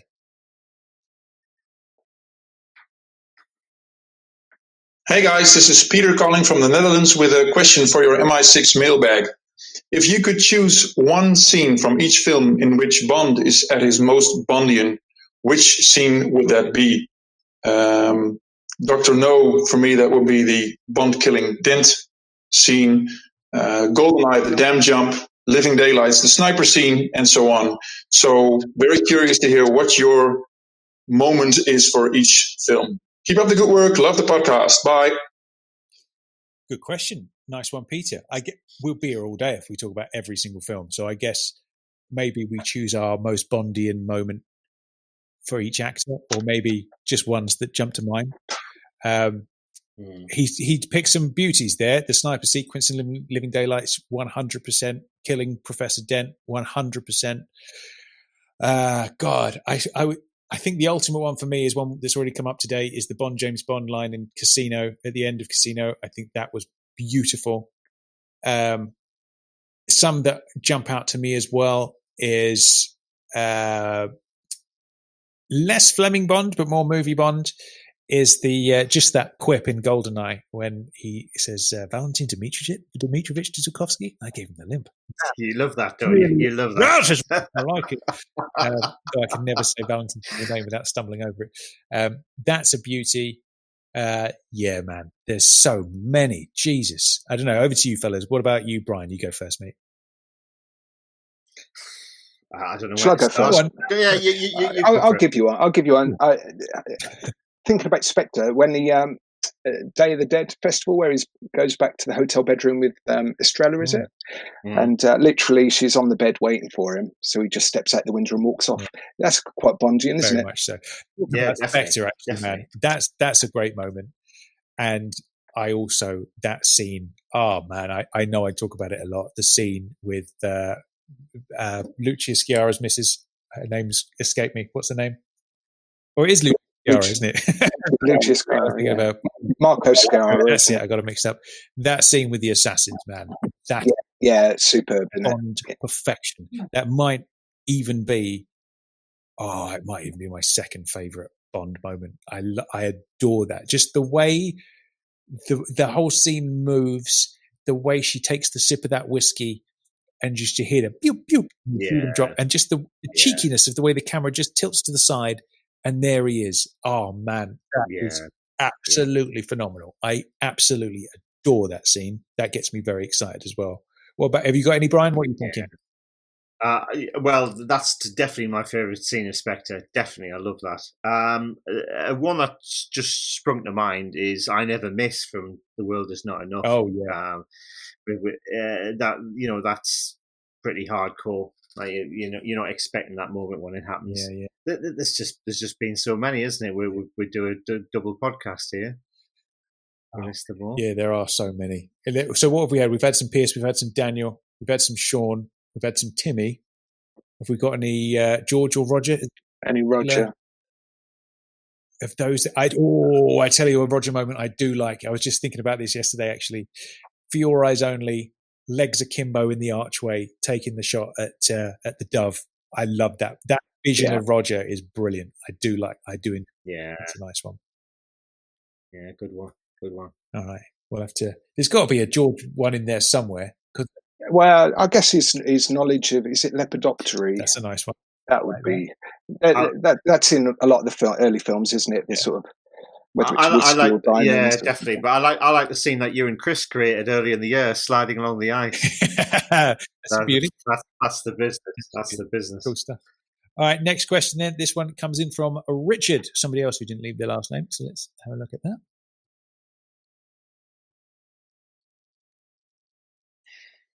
Hello, JBR. This is Richard in Station Y, lockdown in the Yorkshire Dales.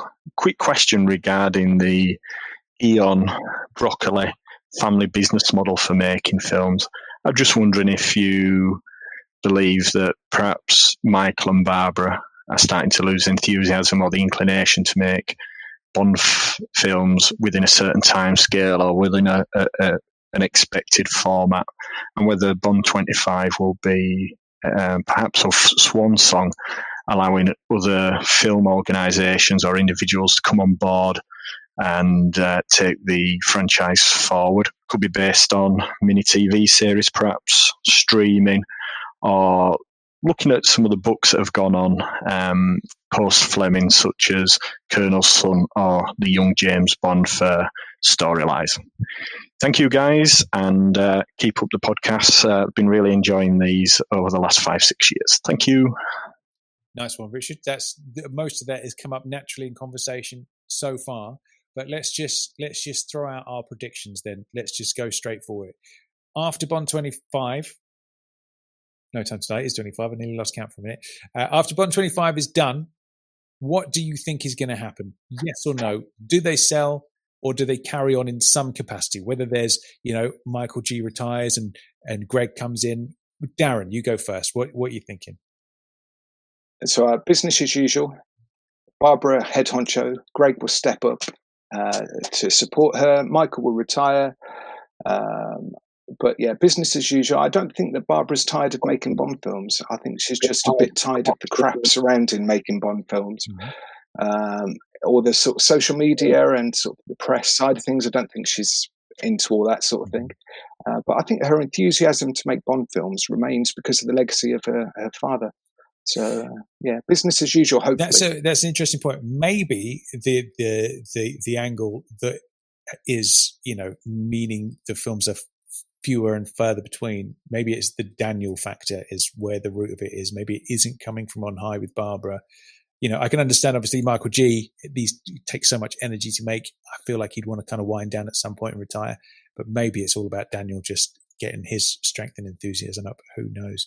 But business as usual is the Darren Noble prediction. What about the Brian Dobson prediction? I desperately want it to be business as usual. But if I had to put my money on it, I think they will probably sell. I just think it's a different world, it's a different climate. Even before COVID-19 and maybe post, I think it's just difficult times, different times. I don't think Barbara's ever been sort of frustrated with Bond. I think it's just so many outside forces have maybe don't allow the films to be made as well as we know, as often as we want them to be made. Mm-hmm. I desperately hope that it is business as usual. I want it to be business as usual, and I want the family connection to remain. But, if I was looking at the odds, I think the odds are more in favour of it being sold. Reluctantly, I have to say. Yeah, interesting. Only time will tell, of course. But, we will find out within the next few years, I'm sure.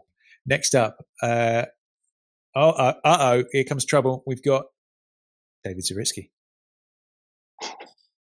Hello, this is David Zorinsky for the Bond Experience. Hope everybody's doing really well. So I have a question and a comment.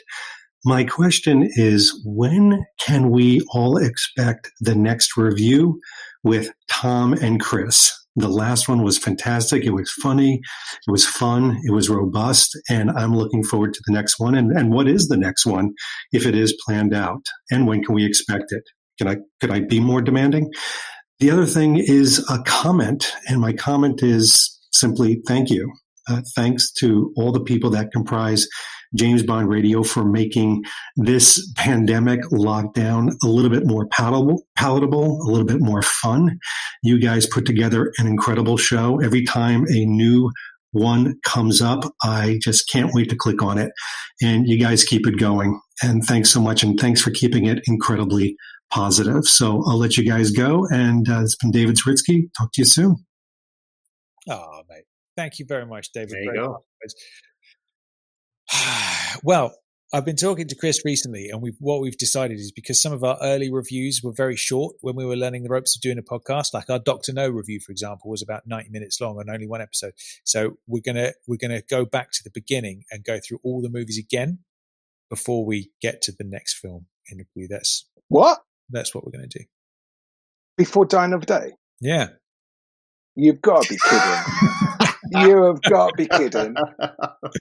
Well, do you think that's going to get down well? We need to do our in-depth review of Dr. No from Russia and Goldfish, all those classics we only did like 90 minutes on, so we've got to do that. All right, fair play. No, well, I'll look forward to that then. I'm only joking. The next one will be Die Another Day. Quite when it's going to happen, I don't know, because Chris's Wi-Fi is for whatever reason doesn't like to play ball with us. When we do a video call like this, it is just we're on for 2 minutes and then it's all getting choppy and we can't hear each other and there's massive delays. So it's dependent on two factors. If Chris changes Wi-Fi provider or this whole distancing thing goes away and then he can come over and we do it in person, mano a mano, like Bond and Scaramanga. But so that will be the next film review, but quite when it happens, I don't know. Because obviously, after 6 years of build-up, we can't just half-arse it, I suppose. But yeah, there we go. But do you know what? I'm genuinely worried though about Die Another Day because I've not seen it in 18 years. I've only ever seen it twice, and my worry is how do I get through a review like that for something that I genuinely have such a negative vibe towards? Because the whole manifesto of JBR is celebrating Bond, and I don't know if there's anything I can celebrate about Die Another Day. I don't know how do I get through it? What do you think? I think you're going to be surprised. You reckon? Yeah, I do. I can watch Die Another Day quite happily. There's bits in there that I don't enjoy. I'm not going to even mention the bits because it's obvious. But there's enough good stuff in there. A lot of good actors performing their socks off. Rosamund Pike's in there, which is a good thing. Just forget about Madonna. Forget about the kite surfing. There's a lot of other good stuff in there. I think you'll be fine. Are you not going to watch it on your own, just purely to watch it first, or are you going to sit there with a notepad the first time you watch it? Typically, what I will do is I will sit and watch the film. If anything in particular jumps out, I might note it down. But I rewatch it again. I try and get my fresh eyes on, and I will rewatch it just to enjoy it. And then typically, if I have time, I'll go back and I'll watch it again with the commentary on, and then I'll kind of take notes and gather my thoughts for the podcast review. So yeah, there will come a time when I put it on just to watch it again. But I'll tell you what, something I am quite intrigued by is that I'm sure a lot of that film is going to be almost brand new to me because I've only ever seen it twice, and not for 18 years since it came out. So it's going to be quite an interesting experiment because I remember. Did you only? Sorry, go on. Go on. Did you only see it twice at the cinema and then nothing since? Nothing since. Wow. No. Yeah, I went to see it the first time, came out gutted, and then thought maybe it was an odd day. Maybe I need to give it a second chance, and came out feeling equally gutted the next time, and that was the last time. We will see. Because I remember when I was a kid, I watched For Your Eyes Only so much. I mean, when I say so much, when you're like 7 or something and you've got all the time in the world and nothing to do, I would play it on the old VHS start to finish. It would end. I'd rewind the tape and I would press play again, literally like that.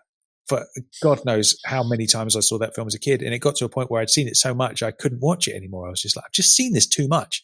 And I took a break. And then the next time I watched it was when we reviewed it for JBR. So it would have been, I guess I stopped watching that film somewhere around my early 20s. Late. It was probably around my teens, probably around the Brosnan area, thinking about it, that I would have stopped watching that. So it was the best part of 2 decades that I didn't watch For Your Eyes Only. And when I revisited it for the podcast, it really did freshen it up for me and was great. So who knows, man? I might. Can I ask? The times have changed. I might love it. Who knows? But go on, Darren. I think you'll be surprised. Sorry, go on, Darren. I think you'll be surprised. Would you consider doing something like Facebook Live? What do you mean? Like with the first time I watch it again? Yeah, or would you prefer your own headspace? I don't. It will probably end up like Brosnan rewatching GoldenEye. I would imagine it would. I would imagine it would be like that. I don't know. Maybe we do that. I don't know. But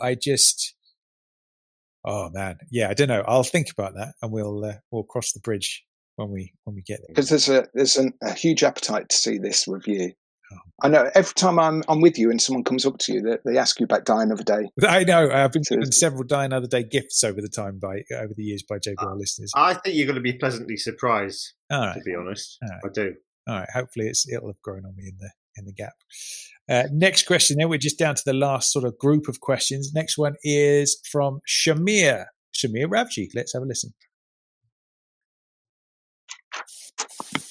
Hey JBR, this is Shamir Rabchi calling from Station C, Canada, and my question is, if Bond 26 has some kind of a reboot, do you think that means that we might have to move on from Purvis and Wade as the screenwriters? Keep up the good work. Thanks, bye. Interesting. Okay, so my prediction on that is I think when Daniel goes, some core team members will go, and I feel like Purvis and Wade have probably just been hanging on because they were originally going to leave after Skyfall, weren't they? If I remember correctly, they were going to go out on the high note. And then, of course, they came back in for Spectre, and then they've come back in again after the Danny Boyle stuff for this one. So I feel like they've been trying to be one foot out the door for a while now. But yeah, so I'm guessing they'll jump ship. What do you reckon, Darren? Yeah, I feel like it's time to move on as well. I think these screenwriters must have real thick skin. The way they sort of get abandoned and sort of then brought back on, and then a few years later they're sort of sacked again. I mean, like they even refer to it as getting fired from scripts and things like that. So I just feel like it's time to freshen things up a little bit. But I mean, like they do bring a lot. They've got a lot of Bond knowledge, but I'm pretty sure that they understand the bits that they would like to get into Bond films. And if the filmmakers are kind of rejecting these ideas, then it's worth moving on, I think. Well, I don't know who to replace him with, though. Yeah, it's a tricky one, isn't it? Because I remember they said they've been trying to get Gala Brand into a Bond film for years, and I remember seeing him at a panel years ago, and they were saying how they're always trying to get more Fleming in there, and then whoever they draft in to do that next stage of writing, the polish, as they like to call it, usually takes it out. And I remember them saying that they had the original ending of Casino with Vesper dying in the bath. They had that in the script, and then of course Paul Haggis comes in, and the sinking house, I believe, was his idea, and all the rest of it. And so it's like that. I think they genuinely come at it from the right angle of like really getting down to the core of Bond, and then other hands come in and take it in different directions, I guess. But then at the same time, so as much as I would love to have seen that true Fleming ending with Vesper, at the same time, I'm like, maybe you needed an action set piece at the end there. And how else do you tail off the film? Would it have been such a downer to end on that note? I don't know. What are your thoughts, Dobson? Yeah, I'm with both of you fellas on this. I think that when Daniel eventually exits, a lot of the team will go with him. And it'll be completely a fresh energy for Bond 26. So I think invariably that is going to happen. Yeah. All right. Do you think Phoebe Waller-Bridge is going to come back?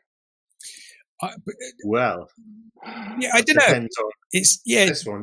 It's a tricky one, that, because it's not like it's her core idea, isn't it? It's like when they come in to do no, that's true. It's like Purvis and Wade basically hammer together the whole structure, and then somebody else comes in and does a little bit here and there and tweaks a bit of the dialogue and tweaks a scene here and there.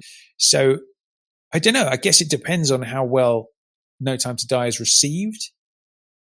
And then maybe it's like if Purvis and Wade do leave, she could be handed the keys to the whole thing next time. I don't know whether that's the right move or not, because you need someone who really knows their Bond. And I don't know how much of a Bond fan she is. I've certainly not ever heard her mention it outside of No Time to Die. It's like, when you hear Charlie Higson writes the Young Bond books, and then he tells you, like, I've been putting little bits of Bond reference into everything I've ever done. And you watch him on the Fast show, and there's always a little Bond nod somewhere, whether it's a character's name or something somebody says that's a little Bondian hint. It's like, that's the kind of guy you need for this job. Somebody who loves it like we do and puts a little sprinkle of it here and there. I don't know whether that's her. I'm guessing probably not. But, at the same time, when you watch something like Fleabag, she is really good at the snappy dialogue and flawed, interesting characters. So I feel like there is that angle, but then maybe she would team up with somebody who's like a hardcore Bond Lunar Tune like the rest of us, who then sort of brings that two together. I don't know. Yeah. All right. Next question then. We're just down to the last few. We have a question from Jack Sharman. Let's see what Jack has to say. Hello, this is Jack Sharman phoning in for a question for this week's MI6 Mailbag.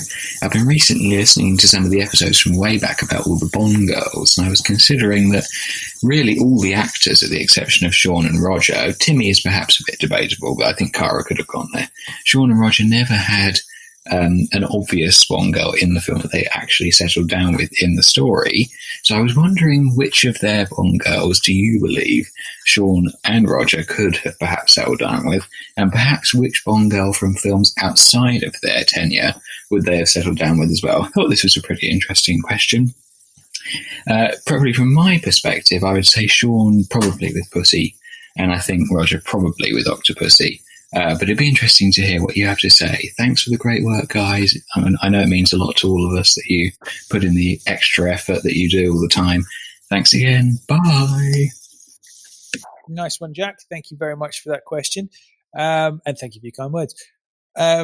Interesting one. I've always said Roger, I think, with Octopussy are the right match. Roger's Bond with Octopussy. I feel like I could see them having a longer term relationship. It's like when you go back to the Fleming books, isn't it? After Diamonds Are Forever, he's still dating, or he's just split up with Tiffany Case, like in the following book, and they'd been living together briefly and all that kind of stuff, which is interesting when you had that, because you very rarely get that in the films where there's that tale carrying on. It's usually the film ends and then you never hear from him again.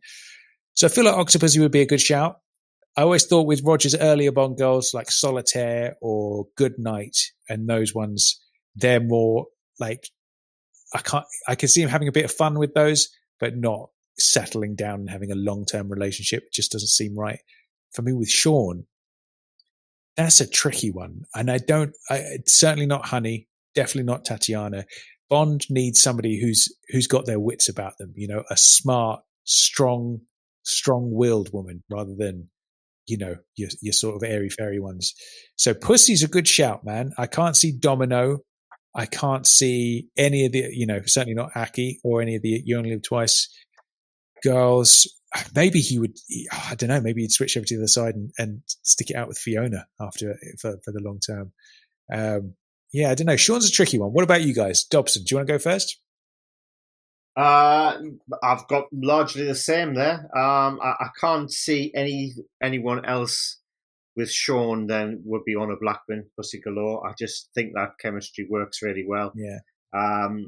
And same with Roger and Maud Adams. Certainly not Roger and Mayday. I think it's Roger and Octopussy. Yeah, definitely. Beautiful stuff. What about you, Darren?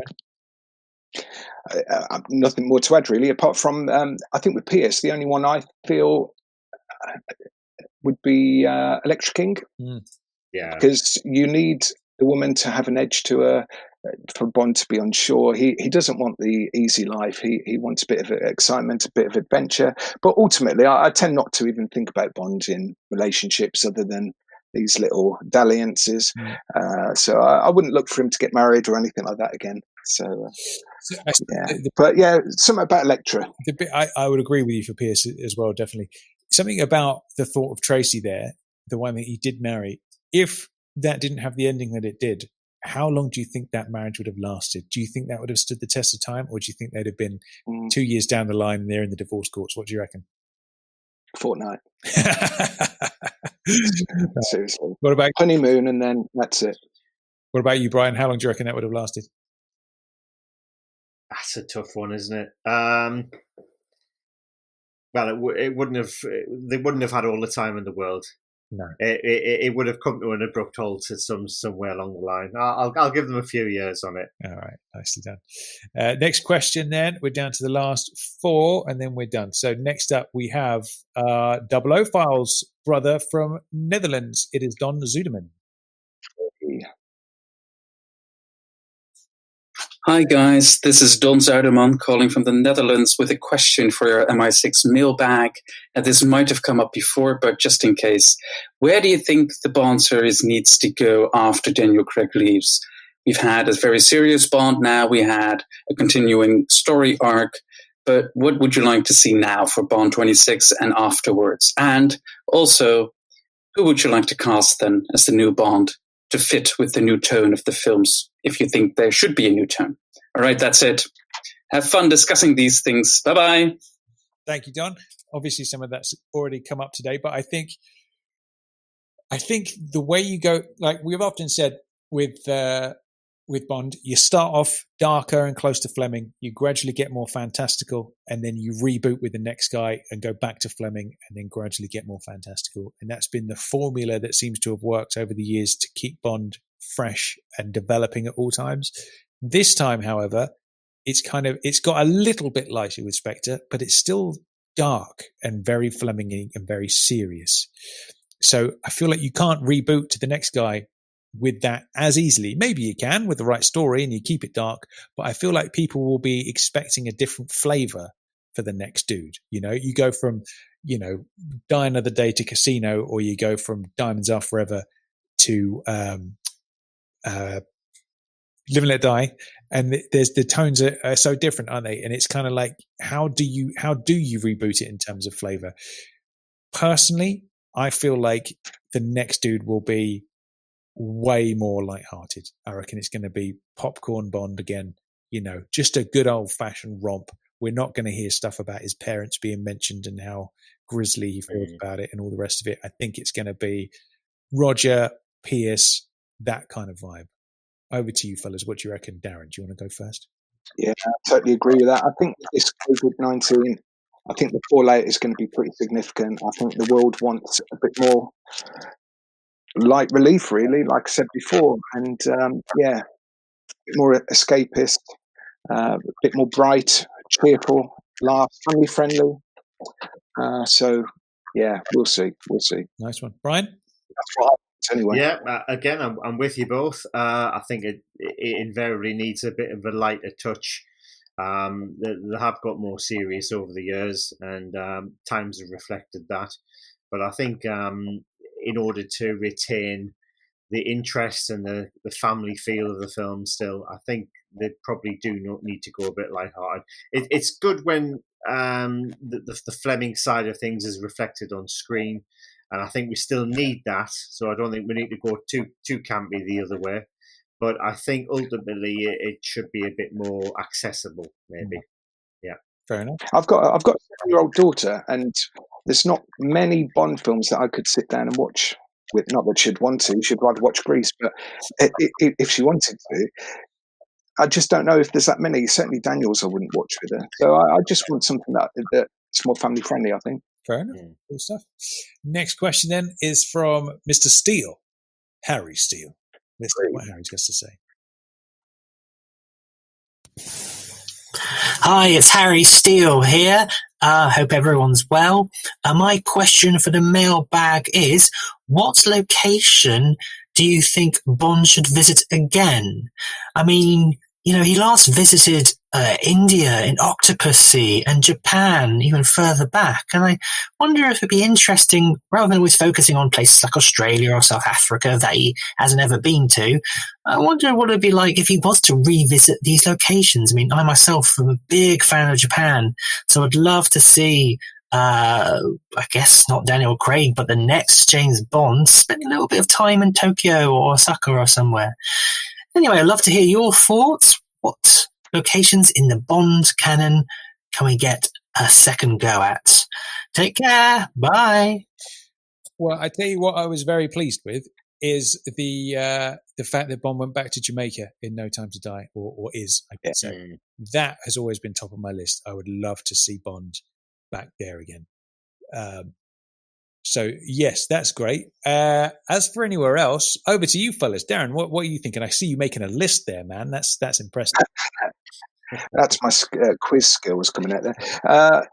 One place that definitely don't want Bond to go to for a while is Italy. I think we've seen a lot of Italy recently, but I totally agree about Jamaica. I think that's a good call. Very happy to see Jamaica back on the list of locations. And I think a lot of Japan, I don't know Japan as a country at all, and I think it's quite an exotic location for a lot of people. So I agree with Harry on that one. But I think there's a lot in America still to see. It's been a long time since Bond's been in the United States. So yeah, I think a return to the States would be a good call. Let our sort of friends over there go and watch them film that and send us videos. That would be lovely. Yeah, absolutely. That sounds good. I'll be up for that. What about you, Brian? Yeah, very, very similar, guys. I've got Bond in the Caribbean as top of my list, and I think Bond always works so well when he visits any islands in the Caribbean. I think it's high time Bond returned to the States. I think it's often been overlooked, and I think it really could do with going back there. And the Far East examples always work well. Hong Kong, Thailand. Every time that's been used, it's always been a good vibe, a good feeling. So I think he should head back there. And nice. Paris as well. Paris, I'd like to see him go back to Paris. Yeah, I don't know why. Say that myself, actually. It's been a long time, isn't it? So yeah, absolutely. That's ripe for a revisit. Yeah, Hong Kong, and that should be up there as well. That's like you say, Brian. That's a city. But also Rome. I don't think they made full use of it in Spectre. I feel like there's so much to do in Rome. Yeah. So a return to Rome, maybe.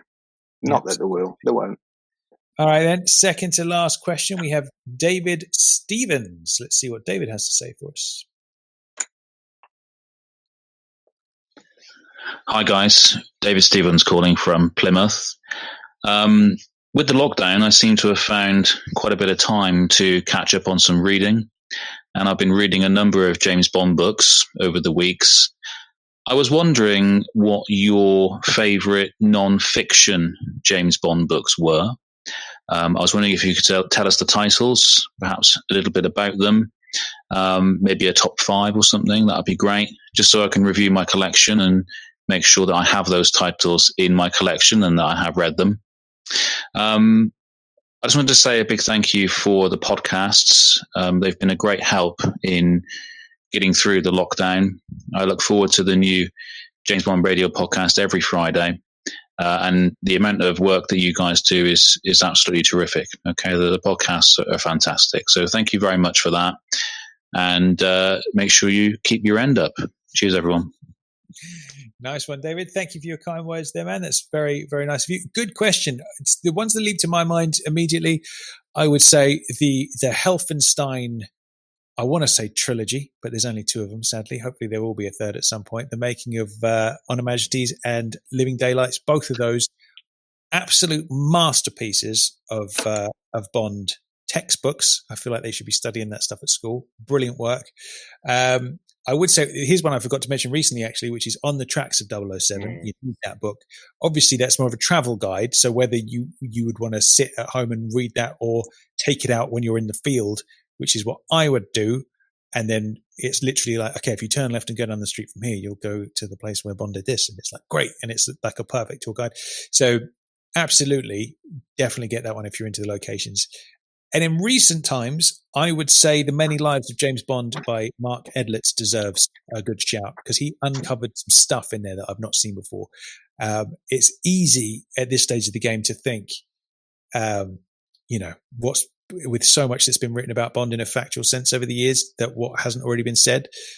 Whereas he's dug up some different stuff, and I think he deserves to be up there as well. So give that one a shout. And what about you fellas? Well, Darren, I see you're going mental with the list down there, man. So you've gone to town. So what are you thinking? Well, I've actually been catching up on reading as well, to be honest. I've only watched Skyfall over the last few months, which is bizarre. I feel like I'm having a bit of a break from Bond films, but the books that I've finished in the last week or so is the Behind the Scenes of Casino Royale by Michael Richardson, which was quite fun.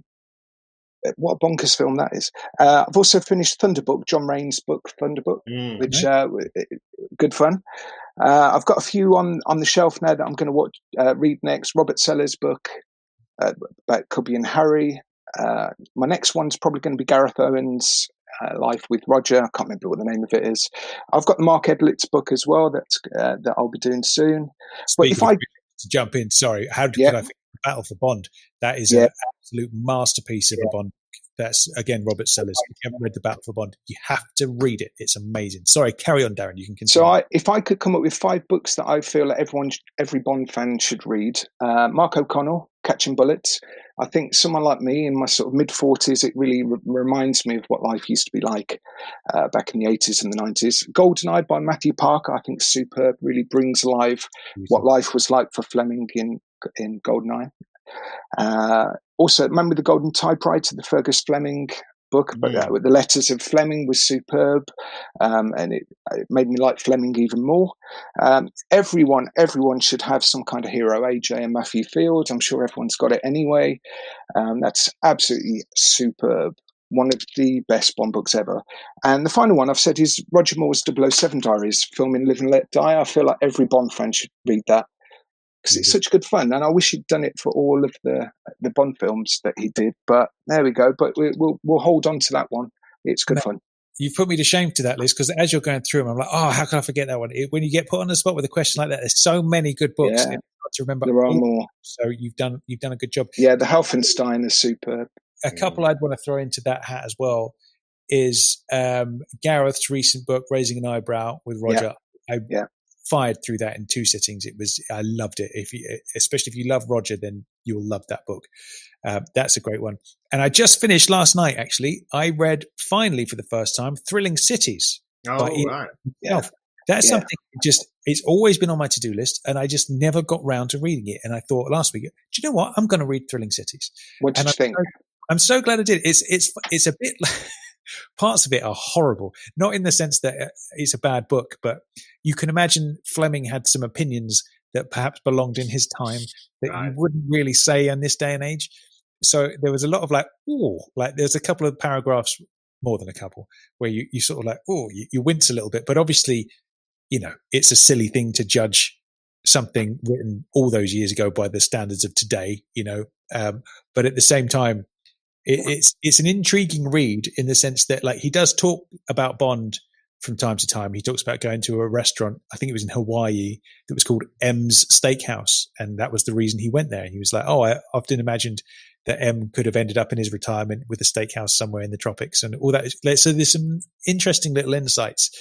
And then some of the characters he meets along the way sound like they're from Bond stories. There's a dude he meets in Hong Kong called Jack Conda, he was this World War II dude who escaped and made his way down through mainland China and escaped to Hong Kong, and all these amazing backstories that just feel almost like a Bond story itself.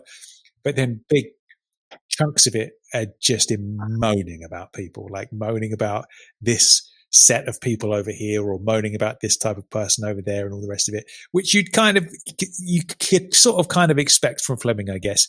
But there's some definite parallels between when you read something like Thrilling Cities, you could almost hear some of those sentences being said in a Bond book. So it's an interesting read. I wouldn't say it's the greatest book of all time, because it was, basically almost like a newspaper sort of travel guide, I guess.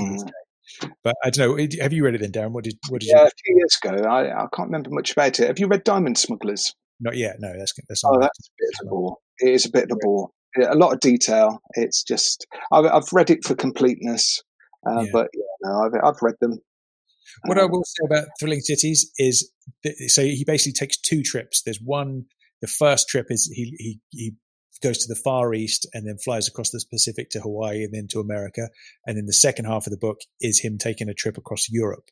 And the first half is way better than the second, as far as I'm concerned. But yeah, definitely worth the read. It'll make you chuckle, and it'll make your eyes water in a few places as well. But yeah, definitely.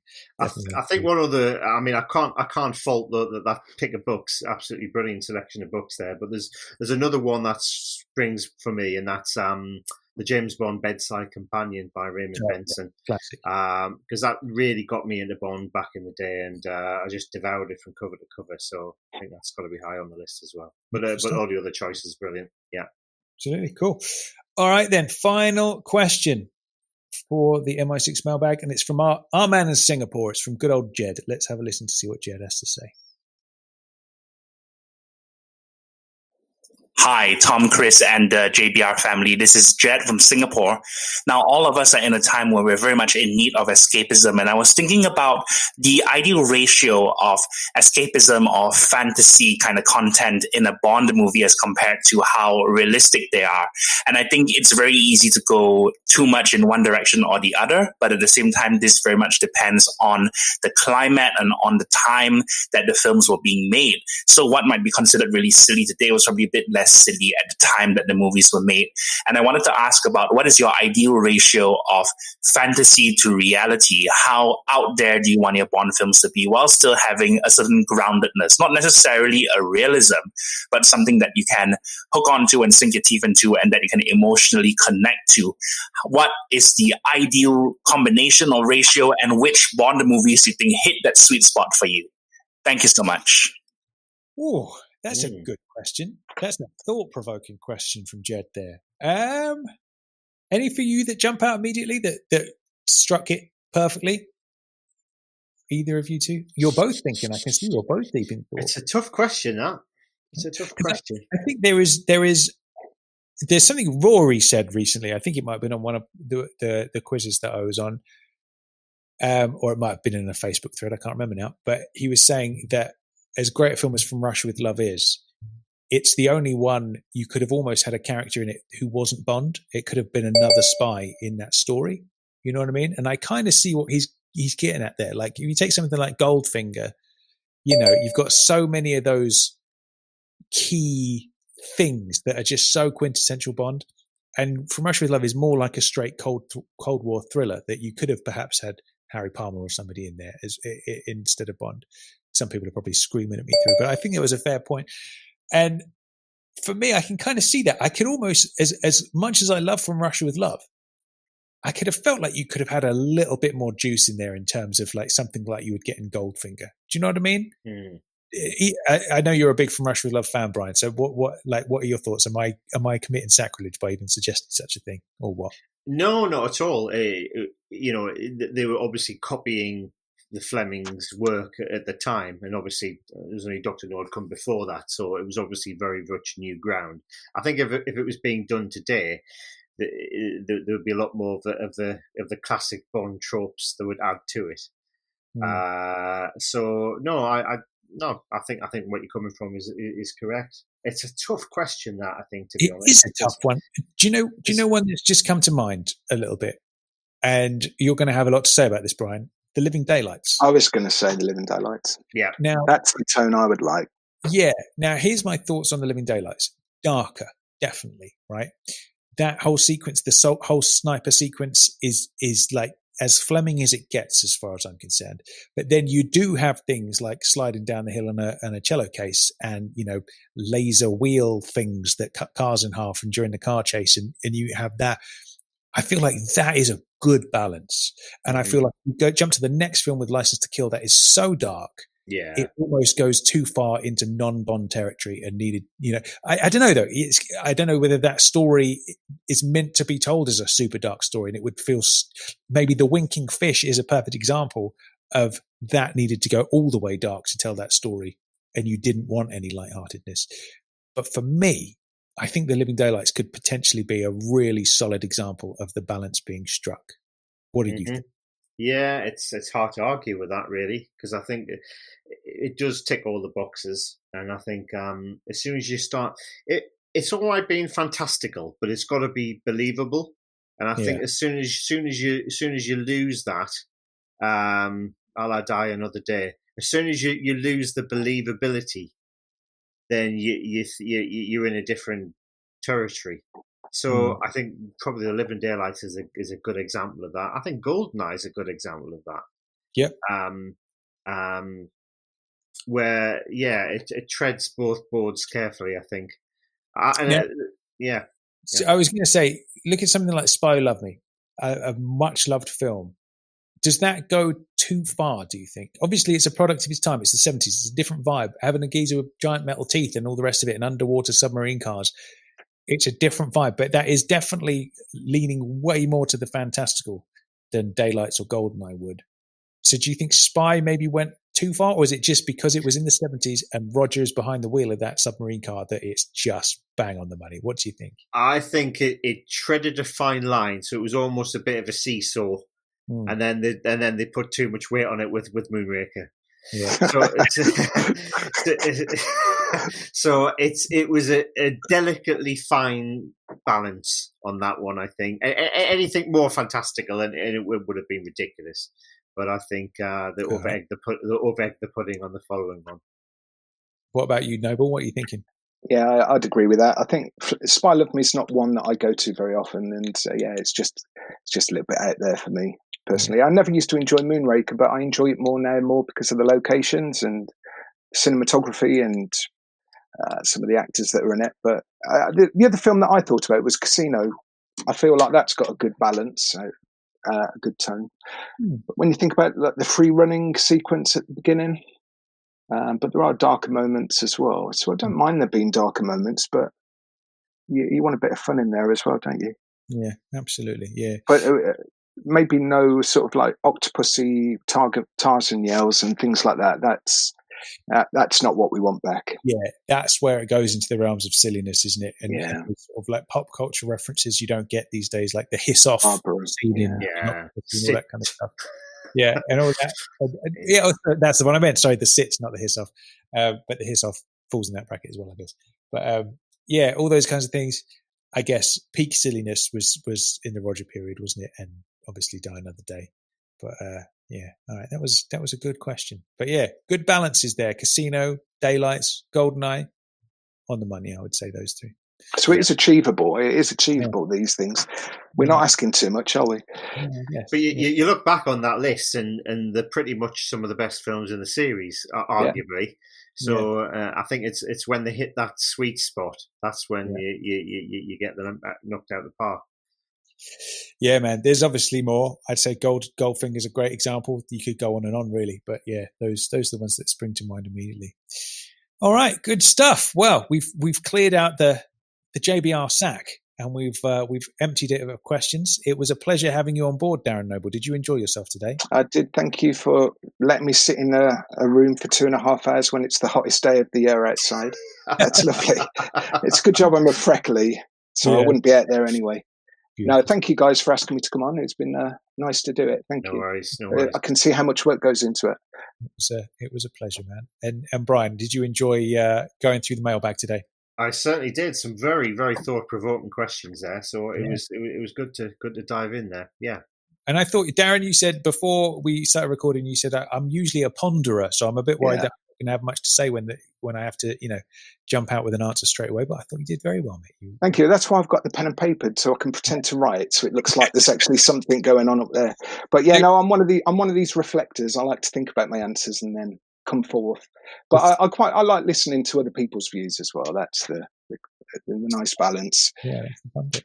It's like on the news, they used to do it where they'd be like, okay, and that's all for tonight. And then the lights would dim down, and then the presenters would either turn and talk to each other, or if they're on their own, they would pick up a pen and just start writing some random stuff on the pad. And I always think, what is he writing there? Like, what did he need to write in those seconds? It was obviously just to give him something to do on camera. But yeah, I would like to those notice plans. But there we go. All right, then. Good stuff. James Bond Radio will return next week. Now, next week, we're going to do something very different. We're going to see the return of Dobson, and we're going to see the return of Dan Gale next week. We're doing something very different. It's a bit of an experiment, but hopefully it'll be fun and intriguing and might open some of you up to potentially a new way of exploring your Bond fandom. And as a bonus, we all will be keeping our clothes on as well. So there is that. So until next time, I've been Tom Sears. I've been Brian Dobson. I've been Darren Noble. And James Bond Radio will return. We'll see you then, everybody. Bye. Bye. Hope you enjoyed the show. Good night.